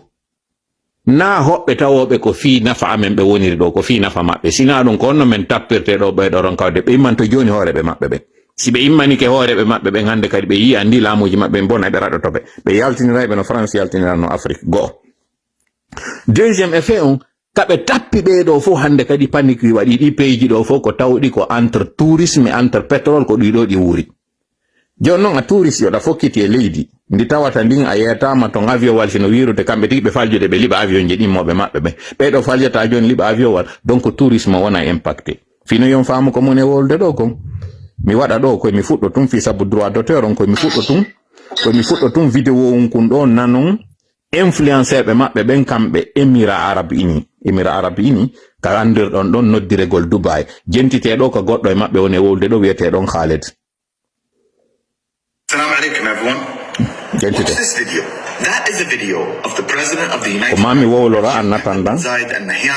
fi wata droit d'auteur on wawu ɗum annade walking through Dubai Mall, smiling amongst people. Voilà. Ko yewti ɗo kon ɓay koye anglais influenceur ɓe maɓɓe ɓen ɓay ko ɓe ɗo ɓe woni gollitirde par ce que so ndaari kala hande ɗo wiyaɗo influenceur jo so yewto yaali ka tourji Dubai o waɗoy toon vidéo wara influence makko on timmali koko eɓɓana hiɓe créé condition ji ɗin fof kala marɗo page on yeɗɗum so a inni ka yehi Dubai ɗo ɓe mari ton avantage ji ɓe waɗanayma si ɓe andi tun ko tourisme arɗa aɗa wadde promotion leydi maɓɓe ndin ɓe wallitotoma a wawa heɓude e réduction ji wonde ka hôtel ji maɓɓe fi wonugol maɗa ton pourquoi a yeeya ɓe woni leydi kono tappande wotere nden ɗo tawi ko maɓe nodda kamɓe tigi influenceur ɓe maɓɓe ɗen non hollugol wondema sécurité han joni no Dubai wotan hulude imme aron so garali kamen ɗo are moƴƴare ɗole taw finkaari taw waɗali taw otti ka maɓɓe tigi koko visa ɗo fof ko entre compagnie pétrolière mo tawata ko kañum américain ɓen jeeyi ma kañum occidentaux ɓen jeeyi ma ɗum base militaire maɓɓe ka woni ko ɗum ɗo tappa hotel en tant que tel tappaka ka inete civil be hawrama e mudum hawraka taw e mun kono ko be wari dum do ko tawde leyde do fina e anda dadol amen jijam me mama do siem fijiri do tungol dadol mema gol do mojjata didi tammel mudum be memmini ka tawata européen be ben kanyum kadi fiyo be andu koko be deji do fi mudum si be deji tun carburant on dallo monde circulata be do fofina bay be hewti objectif mabbe on kono be windi to yeso don ko be wadi ko excuse be ni wono no be wadi radun do fi pirdo golay goto objectif mabbe woni aten message on be nabimo lanni si don fala ande kan non be ari be excuse ke madum be ari be huli so wala wole ko fallo kambe message mabbe on nabama ko nun ko hubbingo region on fop hande kadi mi danota ko nan kadi alanta ko si mi addani en do fi on famo mojja ko dum ira woni ka wadi do no e nyande gom no nanno goddo no wiya pay kum maada ko hida mari dole hore makko a hendo to kum piya kum paske ko pay kuma pira ko nyalol ma bayida mari dole makkum kawtangal ara inna solnay ha saloda be hota be fobbe walo yo pay ku mada kun kanyum kadi acca ha fe on ka walto da don kun himmo kankun kadi kun piyata ma kun ala dole kono wodi ko ku way kun olo jemma on fop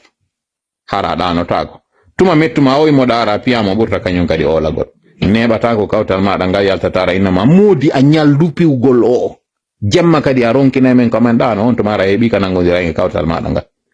o finish ko an sonjoto a sonjiri mo nyalo makanka de sonjiri kikide pando makono no wulde goy ko nanka de abuttinta parce que si a continue dum non ko kawtal ma dangal tigi nango tira modon ko dum ira woni wadde do piu mo bayda mari dole kanka de wulla bay kanka de mo mari dan dole ko dum o way goto e mo buttinta bimbine no weto ya katawata non angida andi ko ayaho golle kanko accio e mo yalto ya joni aka golle o continue o dano nyallongal fu ma wlisa nyallangal don fu kono adanaki jango sa yo to ka golle ma fo anda don hanki ngadana noki ko dum iran woni wadde do misalaki non mi wi'a wonde ma si tawi sofo yido amerique wadata ko be andira ko yawgo ngol ha be anda be tawa dartike be awawi be jetta be wada siwa ko be anno ko japon be ndara kinda wi jani be adda be tippangi ton ande kadi ton be jodo do non e critique di dimbe asima ko hikko ka yeso ko misalaki dum be wawi wadoyde dum kono ni hibe wolude be inna be andi si be dartama do ko risi woni jonnude information ji kanyum elma honno iran kambe kan na dum be onno wadude e Ukraine na kambe wonno jonnude Ukraine information ji hore wisi donc c'est la même chose on e wadde do a réalité dum do foko mi fala wolude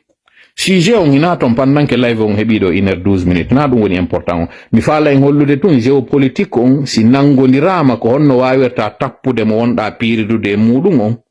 hara wadali gere buy hara wadali dole buy hewta objectif mo falda si Iran décide no do yugo ngol wonde ma me yahay men tappa États-Unis ton e woddude misi ko be memmini ko hewto etano hara sakkama hara boni hara be perdino dum don be ndaro takko don dimmobe mabbe be non be tappe be kudum kan wala non ka feji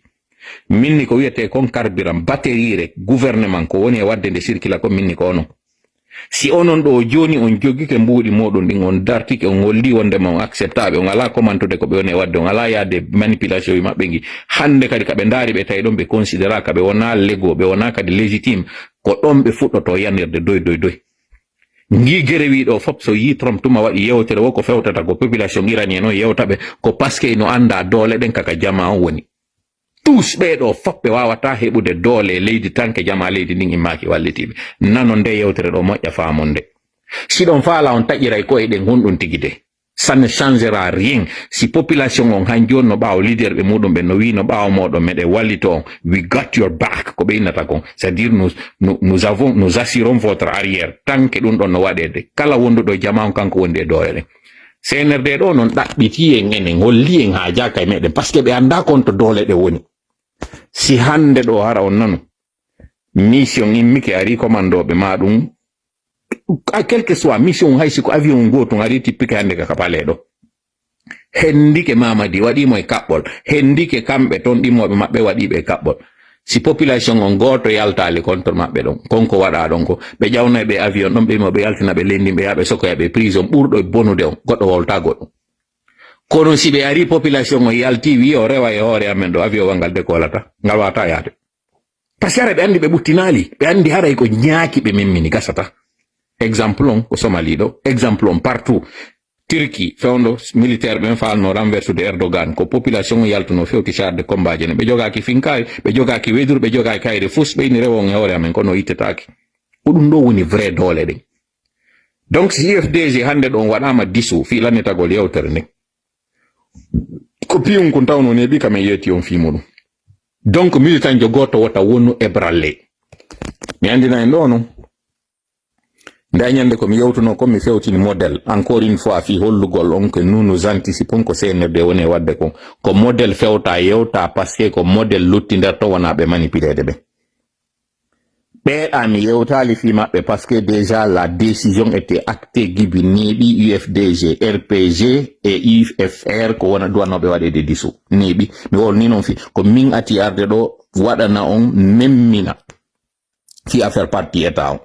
réseaux sociaux ji din do fop média ji din fop ko tola atiarde jodo lo wadana mise en garde yeto parti état on fokkiti sekuture on ino artude si on memmina ki fi mon jodi ka woli do fitilité ji helto e hore modon vidéo ngayo ne bali go do kam yar mi andin tin kadi fi mudon mi fewtiti model mi yewti be minni mi do respecti be moja kono si be yehi on terre no be andu me moto men dartobe do non tout porte à croire que kambe pour le moment hibe landi négociation alors non mi fewta be do mi fewta be militant be mabbe ben kanyum kadi responsable be si on lutti nder ton on wadali par solidarité onon kadi wade don loyru woto ndun juppe ko men traitata don CNRD ko don men traitata nanon don do moja mi répéta encore une fois du premier responsable jusqu'au dernier donc andi no min ko mi défenseur du président Aliou Ba pour la bonne et simple raison, d'abord, comme un nodditi qu'on fop frappe, que toujours modèle arata noto, be arakadi be noto sans condition. Donc, si no wodi do hande inete be collaborateur be frappe parmi les partis politiques comme modèle. Donc, indiscutable. Comme un noddi qu'on fou, gibik fuddi comme un noddi France, ka ouverture amen. Ha dernière mobilisation, mo me wadi on do Sénégal, toujours modèle imoto ara daro, responsable me mabeng ara noto. Deuxièmement, président Aliou Ba, en tant que jeune, comme jeune, combat mo woni wadde on cohérence makon e ko nada ka kaso do ko ngidon andi mi accituno do wadugol do live ji pendant plus de 45 jours sabu ko nada kaso ko ngine jong imaki fi makko. Donc do andi comme défenseur jo Aliou Ba, comme défenseur jo modèle, tun do ngidon andi. Dun do ara mo wolanta on responsable be wombe tombe tawata mi do mari de mulien parce que ce que vous ne savez pas on organisation ala hande do wondo lagine mom élément je frappe ala mom y compris CNRD y compris militaire be ben tigi élément be amen non derton je répète encore comme woli ko ndem mojo bere ala hande do wonde lagine nde élément je frappe ala mudum mi wola kad non tande do on ala meden mari wonbe RPG meden mari wonbe UFDG men mari wonbe UFR men mari wonbe PP men mari ay wonbe PDG RDA je répète encore on kadi mojo bere ala on ministère o ala on hande do département wondo lagine mo élément jo amen ala mi wola ka dande do fop nana je le dis haut et fort CNRD kambe tigi wombe der tombe meden mari élément be wombe frappe jonnon qui sont-ils ça vous ne le saurez jamais en tout cas du moment taw on andata le moment venu non on ando yon andon kon woni frappe on tigi tigi et kadi si wi ama frappe wi raka kadi frappe pour rien parce que nous frappons là où ça doit être faire mal. Je nomme mi avise en do. La prochaine cible comme une tola. Mi devo dire do non mi wodira parce que je vais faire paniquer quelqu'un ou peut-être me plaindre non. Je ne me plains pas. Et d'ailleurs message mo mi fewtin taw kala be tawbe do be ngure mudun mais mama c'est de leur dire de ne jamais négocier. Jamais. Taw négocier. Haray kanyum Frétibou. Moi je l'ai toujours appelé Frétibou. Parce que comme buri yude ko kotira on comme buri yude ko journaliste on donc c'est le confrère mi on e yewtude. Hilo ngandi non gibi fewno tam lamo makko kanko padre. Mi fewta no Frétibou mi yewtamo ha wobbe hay sikki kembe gollidude Frétibou. Si donc anditi Frétibou nyande go wanno intervention sur film. Et o wadi yewtere employé terme mi employé taka live jang quelque temps après padre tigi aro nyande gono yewta inni yetama yimbe ben ka woni noddude ministère ji di monastère ko parce qu'il n'y a pas d'argent yimbe wadana no remarque ton aw kanko fretibu ko mi yettomo wotaw décourage fes ko tawata do nene makko arama jettama ka jetta don ka suudu wotaw décourage fe yugol population guinéen non subi ke yewtugol fi fitilité merente yewtali fi nene makko wota dum ebralo mo few dandi mo nana pula mo jago don atama wala français ko pullo futa woni mo kanko fretibu mo andi non ko woni wolde do confirme mo famay wotaw négocier few taw négocier hande do kala mema do musiddo mudum no négocier pas min hande mdo yewtude do je vous dis je suis la prochaine cible mi wolira non pour que quelqu'un panique mi wolira kadi fiyo goddo do manno c'est pour vous dire que nous sommes au courant de ce qui se prépare on le sait mi do woni non très serein parce que na hande fuddi et mo mi do wolde non et j'assume ce que je dis pourquoi je l'assume ko parce que ndare bi événement ji di mon waddande do fop no mi wiiri non Habib Marwan ko fewndo taw no CNRD ak no sonji dum hawri décembre 2024 singari en jetti fewndo babem babila jetta mi sikki ko tellen lo 28 babem babila nanga 28 septembre tay mascarade mabbe mo wadi on fi affaire o référendum mabbe tay no wadi 21 septembre CNRD no yi banta ngom banto ngo tawata hibe moni jama on fop no wolde fi on boycott don be nango e don babem babila hande ka réseaux sociaux ji faut concentrer don do yeggita claque mo be hebi don on be hebi no be hebi ratang be yaltina nay o résultat ji mabbe cousi et monter de toute pièce fi be wa valider dum don fekka aren kanyum kadi eli kamano fondo eli kamano kanyum kadi bibbe modum ben nangado c'était au mois de novembre sinami fayi aux alentours du 7 sinam fayo entre le 3 ou 7 terlendo on tuma kadi si don mari tiari CNRD no wadi lancement o simandu mabbe dem balde don tay réseaux sociaux ji din fop ko woni wolde ko fi niveau makko on kanko jiba hadi ko wonono yewtere dem balde don be wadi konko be wadi don parce que au niveau international hari kanko Eli Kamano et FNDC on disons force vivant harno wadde manifestation ji à l'étranger hollugol opinion internationale on bebe di pays occidentaux ji do woni signude mun contrat o contrat simandu ko wonbe wallidude e yimbe tawbe ko criminel be jonni mo don kaw hilno hande kadi kabe nanguno no réseaux sociaux ji din fo concentré don débat makko combat mo wonno wadde on à l'étranger hande kadi o de'i ndare don kanko de'i babila de'i hande kadi yewtugo ngol fewta sibbe makko maninka be parce que babila kanyum koy maninka yewtay non mo ne yewtere do ni pulal yewtere makko ne non har no battinde kursa no battinde sigiri hande do so yi sigiri d'ailleurs no continue hubbugol ko ndey yewtere nde babila waday no wada maninka yewta be wada din live ji makko dari taw be okkindir mo be ngure makko ne be nangi baabe makko fi yo taw ko baba goto be makko ben tigi sibbe makko tigi wombe be ngande be ngure ko be do moto hande kadi jonna mo ka wilno tay hande kadi ko wadugol mo ngim pression wi don ba woni sabu baabe amen nanga be nangi mo attaque gollo no donc o yidi événement ji do fo tuma di wadi o ko distraction yewtugol fi mudum parce que ça yewti a jonni CNRD ko faala kon leur objectif est atteint a yewtata mo yewtuda fi mudum accitire sabu dum donc c'est une perte de temps a wallibe non joni a acciti ko wonno da wadde kon anati hande kadi yewtugol fi dum non donc be bano be futorobe ya sakkitore non ko wadi do kon o événement do ko be ari be nangi do nene makko kanko Tibu Camara ko parce que Tibu no wadde din article ji tawata tuma din do yalti wonno hollude ko yete kon fragilité état on. Par exemple, e yido mori sanda bay bi jama do ha o yaltitay ko yo justifio ko Tibu wonno wadde article jindi tawata ayata Tibu ka wadi video Tibu na wado live na blogger de woni Tibu na journaliste yo ala on media ka woni arde o jodo hande do ine mo mari platform sifa menen ko me woni wadde do ko o yewta mais tuma wadi article do fo no henda de partage donc si dum do partage ma no dili yude kambe ko be woni wadde ko c'est dire communication ji mabbe di no bontude himo tappude be ka woni musude do no tola woni tappede do ka woni musude do donc il fallait que o jonne ka o hilno parce que une fois hande kan nene makko ka nangado be ngure makko den fop mo humpondirde fi modon ko woni wiide ko woni sombo nene men nanga donc hande kadi Tibu pression mo woni hebude on hande kan na CNRD jonnata mo c'est son propre entourage ko bengure makko nen tigi wadanta mo opération donc heba ka wilno hande kadi article ji makko di wadata et c'est l'erreur à ne pas faire.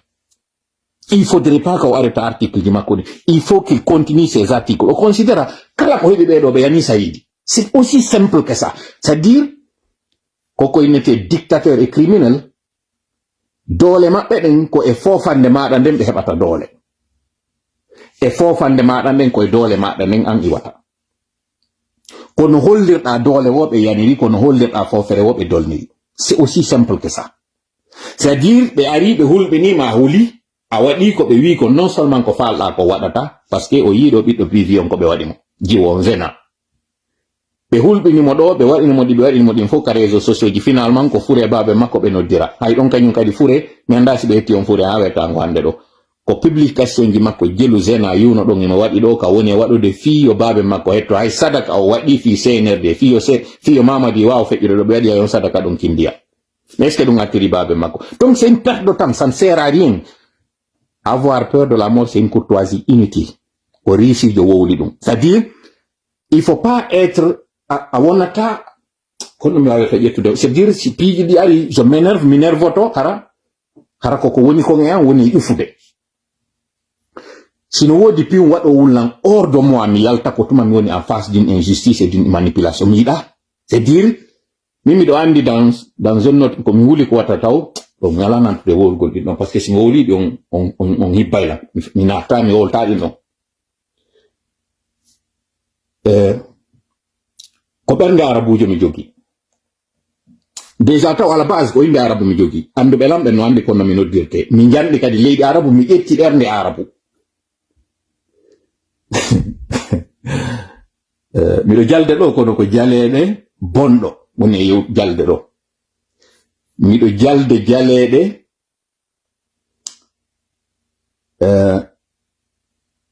ni kam yawno yewti yewtere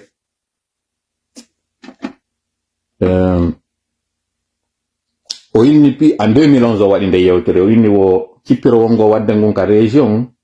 ko fiiwata gotel e piiji ɗiɗi waɗo heɓe piirude fii kindan wingi wata régime islamique jo hendo dole kindan o wi dum don ko Iran e fi wata on gole kile kindan yanu e juude e ko fi wata kan wombe islam hendo on dole kindan o wi dum don ko Pakistan. Officiellement dans le monde ko pays ji jewi jogi konko inete kindan hande do ngin fetto wiete ngin kindan don ko pays ji joyi officiellement jogi dum. Dans l'ordre ko États-Unis, Russie, ancien URSS, Angleterre, France et Chine. Ko be don jow officiellement ko be don jow. Be do no jowo no ngay goto e mabbe juldo ala e mabbe inetedo ko musulman. Be do fop ko innabe entre chrétien, catholique et bouddhiste ko be do woni benno. Officieusement tawbe ben haray no anda e be jogi wobbe ben no tabiti kono harabe signa ko inete kon traité de non-prolifération, TNP. Ido kadi ko di nay. Ko Inde, Pakistan, Corée, et plus important, ati don e bedo fu taw don hakkunde ka beeda hebayno don Israel o do kano tawa mabbe. Bedo nayo non ton ko goto woni don pays netedo pays musulman. Dum ko Pakistan. Mi andina on non wonande bembe anda pays africain heɓuno kañum ginkinda wi ɗum ko Afrique du Sud kono ɓay yehi ha tay Mandela yaltika kaso hande kadi innama ko Mandela laamoto Afrique du Sud ɓe waɗi décision ɓe waɗi traité ji ɓe waɗi article ji wondema Afrique du Sud yo yalto e muɗum pays africain jo goto hendota ko ɗum ɗon mais en réalité ko africain jo woni jonnetake ɗen doole ɗon ɓe inni officiellement ɓe détruisi hande kadi ɓe yalti e programme on few donc pays africain jo ay goto jogiɗo ɗum ɗon ala pourtant le Afrique du Sud jogino few hendi kañum Israël ɓe wallitiɓe few ha ɓe heɓi tawi ko kamɓe jogi ɓe wawi gollitirde kono ara jattita juuɗe maɓɓe officiellement inna jattitama officiellement mi insista ɗi pays ji jeenayi ɗi mi linti ɗo fi muɗum tawɗi ɗin jeetati officiellement no anda fi muɗum o ɗiɗo pays ji ɗon ko julɗo goto woni e maɓɓe pays araba e goto tawa kay majji ɗon andi fi on ɗum fiyartugol e yewtere kam min non ko ɓernde arabujo mi jogi si arabujo jonnama ɗum ɗo lannugol hoore makko lanna aduna fof no wani mo yargol ndiyam. Voilà qui je suis. Simini ɗum ko parce que ko hoore an taw mi atti yarlade. Donc kala wonɗo takko an andu si a yaɓati kala an andu an kadi a yarlike hoore ma ko ya wonu ɗum ɗon jogiiɗo yarli ɗum ɗon ko non ko ɓernde nden ɓernde min mi jogi, c'est à dire lan yusibana illa ma kataballahu lana, lan yusibana illa ma kataballahu lana, heɓata en sina konko Allah hoddirani. Min ko on philosophie mi jogi. Kala ko heɓinmi hande ɗo hari Allah windino, na parce que mi waɗi A ma mi waɗi B ma mi waɗi X ma mi waɗi Y, hari Allah windino ɗum neeɓi mi échappata e mum a échappata e mum. ɓay noon miɗo jogi on philosophie ɗum, si ɗon falan waɗa on ɗum tigi de ɗum ala change de la fausse et position mi wowla fop nana dande dow fop nana ɗum ɗon anda ɗo. Comme j'ai dit, je suis le prochain sur la liste, je le dis ici fop nana, je suis conscient de ça from day one ɗiɓe hande ɗo ɗum rekkilinalan fausse rekkilinalan kañum kadi fop nana ɗum ɗon anda. Donc haɓɓo hoore haɓɓa habbito ɗum ne changera absolument à rien, je négocie pas mi wola ɗum non fop nana. Mi yetto kañum kadi waɗana ɓen fop que personne ne négocie. Si miɗo mari hande ɗo négociation mo mi waddata e mum c'est le départ du CNRD pur et simple, e fop kadi noon koye ɗum ɗon nodda ɗon e mum ko buutori mayndi horgo mum woni inni ay hewtiti yiɗon ɗo. Mi wolino encore mi insista, Mamadi ko lannoɗo fi makko ko lannoɗo few. Joni noon si a jooɗike ɗo a waɗi waɗunoɓe ko waɗno tan Sékou Touré a huli magol ngol darta diru to accitama menen e kippiro ngo, avec ou sans vous si Allah jaɓi so combat la no menro ko ɓurayno en noon moƴƴande ko si en jonidiri juuɗe en fop ɓura yawude. Seul on ira plus vite, ensemble on ira plus loin, ko ɗum wowlete. ɓeyna si ko min tum mi wuggoto tinna par ce que mi ala wonɗo lan e tonkude, kono simɗo wonde yimɓe mi yahay ko woɗɗiti. Ka luttuɗo c'est l'inverse, o luttuɗo ensemble nous irons plus vite, seul nous allons retarder, ko ɗum ɗon. Si on inni onon ka wonɗon ɗon ka koyenji moɗon wonon militant UFDG, militant RPG, militant UFR, vous allez faire jouer vos propres notes, on wakkireto ɗon on naɓa e lawre nden ha on gayno e ton en tongoto e waɗa e duuɓi buy gayndugo e tawɓe gaynino yande. Kono si en fop ɗo en woni e wota kan on nani en jonni la même consigne, le même message en fop en jonnimo ɗo goto on, finkari ndinde no ƴetto e hewto e ɗon haray ko hande kadi ko for ko ɗuma ko onno ko jaabere, kono ɓe nata ɗum ko lasaji jaabere hande kadi haray waali, haray ko teefi kardaɗi hande kadi haray wonɗen hendade. Anduɓe ɓen noon kon ɗoni pulan no andi kon woni teefi kardaɗi. Donc andi ko wiyete teefi, si ɗin ɗon noon innama hande kadi ɗi kardama ko ɗum hande kadi CNRD wonɗon e yiide ɗoni, ko buutori ittandi ñiiƴe muɗum few horiidi ha ronkiti ko ɗum wonɗon e yiide hande ɗo CNRD. ɓe waɗa e noon gi propagande maɓɓe ngi wonɗo yiide ɗo fop ɓe négocie e gauche et droite, ɓe distribue ɗumaji honno avantage ji grade ji jonnirte sahla ɗum ɗo fof ko preuve hollugol ngol hande ɗo o yerka ɓe négociidi di wo e wonɓe takko maɓɓe ɓen ɓe jooɗi, alors que noon na ɓen hana négociidede, ko enen hana négociidede muɗum, ko enen jogii pouvoir o, ko enen woni e yoɓude taxe ji ɓe heɓa ko yoɓa fonctionnaire ɓe, ko enen woni e ɓornude ɓe ɗi grade ji ɗi wonɗo yiide ɓe distribua ɗo fuu, koye hoore meɗen ɗi wona e rusede, koye hoore men ɗiɗo wona e hamede. Hino waywa si goɗɗo ƴetti waɗi tabal ka ɓaawo ma hiɗa uggini, ñande immiɗa o tabal ngal no yande ko wallina kon kadi werta e maggal fof no yande ko ɗo wonde. Joni noon no wirno encore une fois, hewtali ka immoto ɗon ɗon ko jooɗagol moɗon ngol lanna sale siɗe aroyiɗe e balɗe wonɗe hikkude ɗo ɓe ni on taxe unique ji yalti sodeji sina ɗon otoje moɗon ɗe daroto darne otoje ɗen. Si ɓe ɓeydi carburant on dans les jours à venir ɓe ni on carburant ɓeydama ko ɓeydinira noon al carburant ɗon ko parce que hande kadi bateau on ɗo yo aro hewta ɗo charge ji no woodi e makko ko tawata ko onon supporta ɗi darne ɗo wiya men sodata. Parce que en réalité ko ɗi ɓe ñaami ɗin ko ɗin ɓe woni ɗumanade. Hande ɗo ni mi yiyatama heɓugol 500 000 yawgol ralkinoya 500 000 hande ɗo 100 000 de qu'est ce que je dis 500 000 ko ka banque hande ɗo woni ko 500 000 woni ko yaltinta. Retrait si a ari ɗi retrait ji woni ɗin ka nder quartier ji e boutique goɗɗo yaltingol 100 000 hande ɗo Orange Money c'est tout à fait un problème. 100 000 imaginez non 100 000 même pas $1, même pas $10 quand qu'est ce que je dis, même pas $10, $10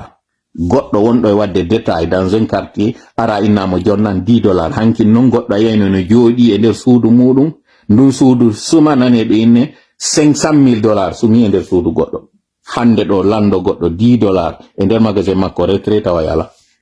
onon no wiyollam ɓen hiɓe metti gerdude tawonde yewtude ɗo on sali tun en fait waɗugol ko wiya ɗon ko par ce que hiɗon tappaka koye moɗon faminana si finkari ƴettaka gere waɗata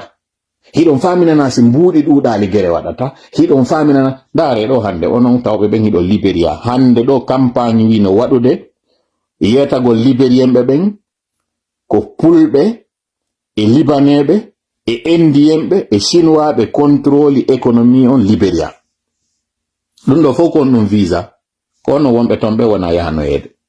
campagne wonɗo e waɗoyde on dans les jours à venir ko waɗugol campagne contre mon onon fulɓe ɓen komi wi on ko CNRD hande kadi na lagine woni e piirirude e moɗon CNRD kaka jananiri woni e yaade jokkite on créana on ton probléme fiyoɓe raɗo on ton imoɗon arton ɓe hukka ka nde wura e maɓɓe ma wonon ka jananiri ton kono har no woodi ka hilni ɗum ko kala hande ɗo ka CNRD tañƴini si tawi on woni ɗon o wawi wadde ɗon base arrière aranon ɓe heɓon doole ɗon ko ɗon ɓe woni yaade ɓe créa ɗon hande kadi probléme hande ɗo ɓe manipule de tomaɓe ɓen ɓe ina ɓe looma ton ko looma mi sikki ɓe noddata ɓe manipula ɓe ɗo fiyo ɓe ɗo immo contre moɗon onon alors que koye hakkude maɓɓe ɗon ɓe ari ɓe yaltini goɗɗo e maɓɓe ɗon tomajo maɓɓe ɓe yaltinimo Libéria ɗon ɓe naɓɓe sokoymo ko fure makko yalto e kaso ɓe faminana noon probléme on ko onon fulɓe ɓen Libéria sattini Libéria même chose ɓe tanti ɗum a Sierra Leone ɗo wawali yaltoyde donc Côte d'Ivoire ibe mi ala on jonnude ɗo ko tawatara ko hulɓingol on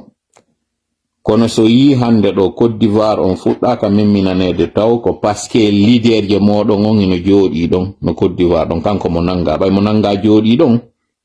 ɓe haajaka ka ɓe memma on non parce que ɓe andi fanni manti kanko mo ɗon illon alloy miɗo andi no yimɓe yiɗata ɗum militant ɓe yiyde ɓe yiɗata tuma mi ari mi yewti ɗo ko Alaji Sellu jooɗi Côte d'Ivoire ɗon kon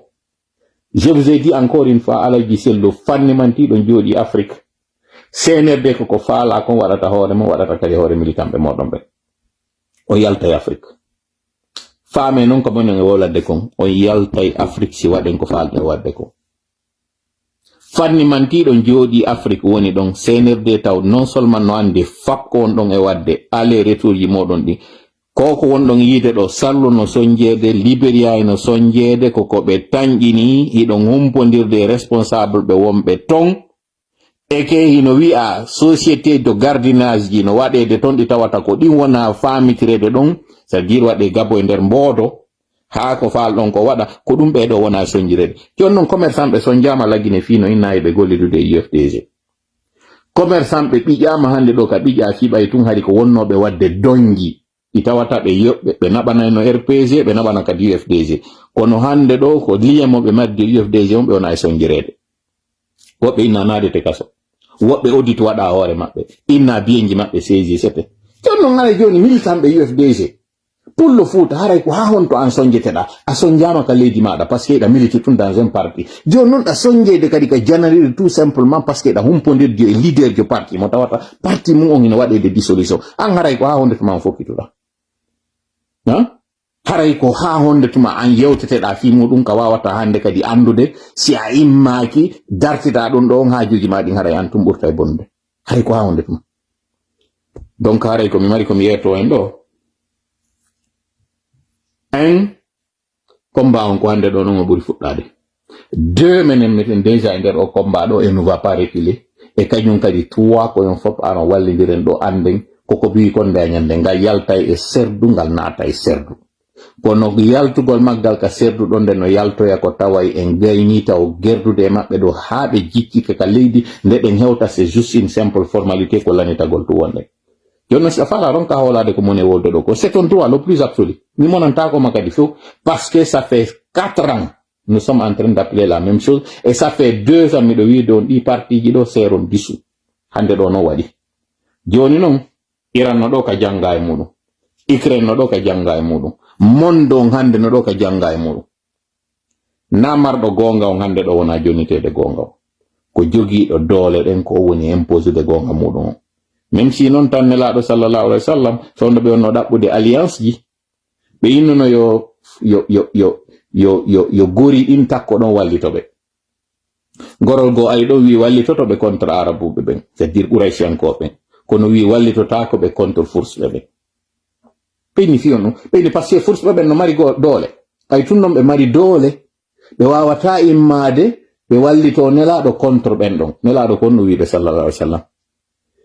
ɓe wi gonga on jonnitetake marɗo doole on gola on ko jonnitete ko jogiiɗo gonga on kon jonnitete ɓe wi awa o wi o wallitoto men contre arabuɓe ɓen kono na ngam ballal men ɗaɓɓi ballal ngal men ɗaɓɓi ngal ko yon ar wallitoɗon men par ce que himeɗen doolede par ce que himeɗen e gonga so o wallitoto men contre kala on immiɗo no dartade mo ndeññande o mo ɓe yewtino ɗum o jaɓano o faami ko ɓe wiɗon kon kono ɓay o hotoyi o wonoyi ha nelaɗo faatoyi seydna bakar ƴettoyi ɗuma o immino arno o dartani kañum julɓe ɓen ton o anditi konko o yetano ɗon ko nelaɗo yetnomo ɗon kon o walliti o darti ha ɓe piiɓe kamɓe ɓen fursɓe ɓen ɗon ɓe raɗiɓe o barmi e nder muɗum appe o maaya mi yeggiti inde makko nden ɗo mi wata ara jonnude ɗo inde makko nden kono si yiltitoyke tun ka bindi to mi wawa anditoyde inde makko nden o andinoy ɓay o yiidoy ɓay o hendoyke lettre kañum seydna bakar lettre iwɗo yeggitis ko madina lettre on iwno on lettre ɓay aroyi lettre on ko wi toon mi weltanike ma konko immiɗa kon sakkiɗa ɓe wonnoɓe immade ara yanayi amen min nani e nder muɗum a barmi o windo e lettre on o inni mo hersi mo huuli wata taw nelaɗo yaafakimo ko tawno fewno nelaɗo ɗaɓɓirimo ballal o wallano on tuma diina islam kan hatay nelaɗo fatike ko konko nelaɗo yetinomo ɗo wondema gonga on ko jongonga o wallitete na jon doole ɗe wallitete o wowli ɗum yeggiti inde on si tawi no woodi andituɗo on sahabajo ɗon inde makko no wiyeteno ton tawnoɗo fewdoɓe noddano waɗi on tuma o jaɓali islam hari kanko mo tawano e heferɓe ɓe kono fewdo nelaɗo wonno wadde ɗin alliance ji on tuma arno ɗaɓɓiriɓe ballal o wi o jaɓi wallitirgol ɓe moitié wondema ko contre arabu ɓen tum ɓe dartoto kono ɓay force ɓen no mari doole wataɓe wallitade contre force ɓen ɗum ko ɓeɓe on ɗo yewtude ɗo fimo ɗum ɓe iraniyeɓe on tuma hari tawi ko contre kañum islam on ɓen kañum wonno kono ɓay o yehi ha o mijjitoyke o ndaari o tawi jaggu ngun ko ngu iwriri wo koye ngu darte o yimmi o dartani islam on o woni sabu islam on heɓu porgal o barni e muɗum apo ɗum wona sabu makko taynelaɓe joni feƴƴini seydna bakar windi lettre weltanagol mo ton o winditoy on lettre réponse on ton o andini konko waɗɗon konko devoir mo ronkuno waɗugol fewno nelaɗo wurno simi andi to inde makko nen ɗo mi waɗano hen sino woodi noon anduɗo goɗɗo waɗan commentaire ji mi tori kala woni ballo meɗen hawride e sababu allah mamin encore une fois no mi wiri noon na contre goto frappe o wonir na contre goto mi yaltiri ɗo na contre modèle no mi wiri noon himiɗo yiɗi modèle miɗo yiɗi Aliou Ba miɗo piirde kañum kadi ha Aliou Ba yalta e kaso kono il n'est pas question yo modèle inno ɗo participe ay koko ɓe woni e wadde ɗo dans les prochains jours ou dans les prochaines semaines ɓe wi ko mois de mai ɗo ɓe waɗata mascarade wi maɓɓe ndi ɓe woni e wadde ni koye taw ɗo e aro e hewtoya ɗum koye taw e waɗi ko hanuɗe wadde ko Mohamed Jeyi inni c'est Oman mi anda sare ko indi ma kono kono mi dakro mi artudo en donc pour me résumer encore une fois o yiɗo ɓe ni siège parti ji ɗin fop hande kadi yano e nder portefeuille ji maɓɓe ɗi mi yetinoki on ɗum e nder live ango min ni on siège parti politique ji ɗin fop kara ɓe récupérer ɗum ɗo mi wolni non so yiltitike live ji ɗin o yeyta on koko ne wadde ɗo kon fop par anticipation hari mi yewtino on fimon donc rien de nouveau et donc ɗo kañum kadi janngo mi waɗano en live si Allah jaɓi ka ɓurtata kañum kadi expliquangol en o crise carburant wonɗo ɗo crise électricité crise liquidité on ɗo ko honno ene wawirte récupérer de ɗiɗo gollitiren ɗi a bonne siyan an o chauffeur jo ɗo nana message mo jonnoɗa o mi andina noon chauffeur ɓe camion ɓe ɓen campagne no waɗede hoore moɗon sur le plan international surtout chauffeur ɓe camion ɓe magnum jeɗen so wattana lila ɗo commerçant ɓe aroye ɗo Europe landagol sodugol magnum ɓe jonnata ɓe yeyata magnum par ce que hande ɗo groupe ji no woodi groupe ji magnum ɗi tawata membre ɓe meɓe wonɓe ton chauffeur ɓe sukaɓe ɓen ND3 kala ɓe arde ɓe commenta e ɗin plateforme ji ma ɓe waɗa publication ji e ɗin plateforme ji otoje maɓɓe ɗe ɓe modifie laggine ɗo ɓe waɗan de 2 pont e ko nanditimo portoɓe no yehino ka page moɗon ndaari kala accident ji ɗi otoje magnum woni e waɗude e nder Afrique particulièrement laggine ɓe ƴettiɗin hande ɗo ɓe wadde campagne ji dan de plateforme ɗi woni membre e nder muɗum hollugol ngol wondema onon so yeeyama ɗe otoje ɗo yaade lancoyoje toon portoje on noon no yiɗi kala ko innete comme pion si kun innama hande kadi classique si ko woni pion hittukun e maɓɓe ɓe yiɗa ɗo yoɓe andi wondema ko état laawi ɗi woni bonnude waɗa ɗi accident ji goɗɗi goo e chauffeur ɓe goo taw ɓe wawata moƴƴa hiɓe faminde ɗo naɓude otoje to wuppoygol ɗe waɗa ɗe hande kadi ko tawata kamɓe ɓe yiɗata ɓe yiɗi kamɓe si ɓe yeeyi otowal déjà ɓe yiɗayi otoje ɗen hiɓe préféri yo ngal lannitol ka ferra e ngal soppe ngal hutte fiyo gongal go wawa wurude kono ɓe yiɗa otoje ɗe ɗe yalto Europe ɗum ɗo ko pinku yawituɗo ɗon o information mo moni jonde ɗum fewtan onon camionneur ɓe si on wattanayi la campagne wi no waɗede mi ɗaɓɓitay ɗo compte wonɗo e wadde ɗum ɗon mo darde kala ka otowal woni ko ngal arngal waɗi tinde kangal e otowal goo woni ngal ari ngal juri pon woni kangal woni wo woni ko bisungal kala ko woni ɓe ƴettude ɗin photoji hande ɗo ɓe waɗaɗi dans leur plateforme ɓe holla lagine woni berɗe camion je magnum jene si tawno inneteno kala magnum a ronkodirangal ko tongal woni e yawde ngal gollitiroye ngal wuuritoya harayno ino moƴƴani en ko publicité moƴƴo kono ko wona wiyeede kala wonaɗe naɓede toon ɗin ko yoɗe lette ɓe holla photoji ɗin kadi woni e loope kadi woni e soñjade toon ɓe inna en enen ko en waroɓe otoje enen ko en hunƴuɓe alors que noon vous et moi ɗen andi probléme on naɗo woni ko laawi ɗi woni moƴƴa prix ji woni ala yoɓede moƴƴa ko ɗum waɗi si jama on e incompétent ɓe kadi woni e laawi ɗi ça il faut le dire no woodi chauffeur ɓe tawoɓe ɓen permis on ɓe wawa tum fewnude laawol ngol hande kadi ɓay tum feere no woodi inna bon ƴettu otowal ngal dogina et ça crée des accidents o yiiɗo otowal ka rekiɗi ka pellum bulliwel ɗum ɗo fop on immota ko fi muɗum ɗum ɗo fop on yaltinta o ɓitta ko soñji ɗon nde tampere ɗo o landinoke e saay yoɓe waɗango o déviation ɗon hara otoje ɗen naka dalwal ɗo rewrata ha wetango hande ɗo ɗum ɗon o wawali accedude ɗum ɗon entre temps otoje no paana ɗon otoje no soñjo ɗon otoje no rekila ɗon ko ñande goɗɗo maayi ɗo hande kadi nanoy ton noon immoye ɗon innoyo noon hiɗon immade ɗon hande kadi wallitagol hoore moɗon ko mayɗo darante wuɗo o darana e hoore muɗum Allah woni ballo meɗen allahumma min hawlidin sababu allahumma min allahumma salli ala sayyidina wa sallim assalamu aleykum wa rahmatullahi wa barakatuh en joni dande ko janggo sallo jam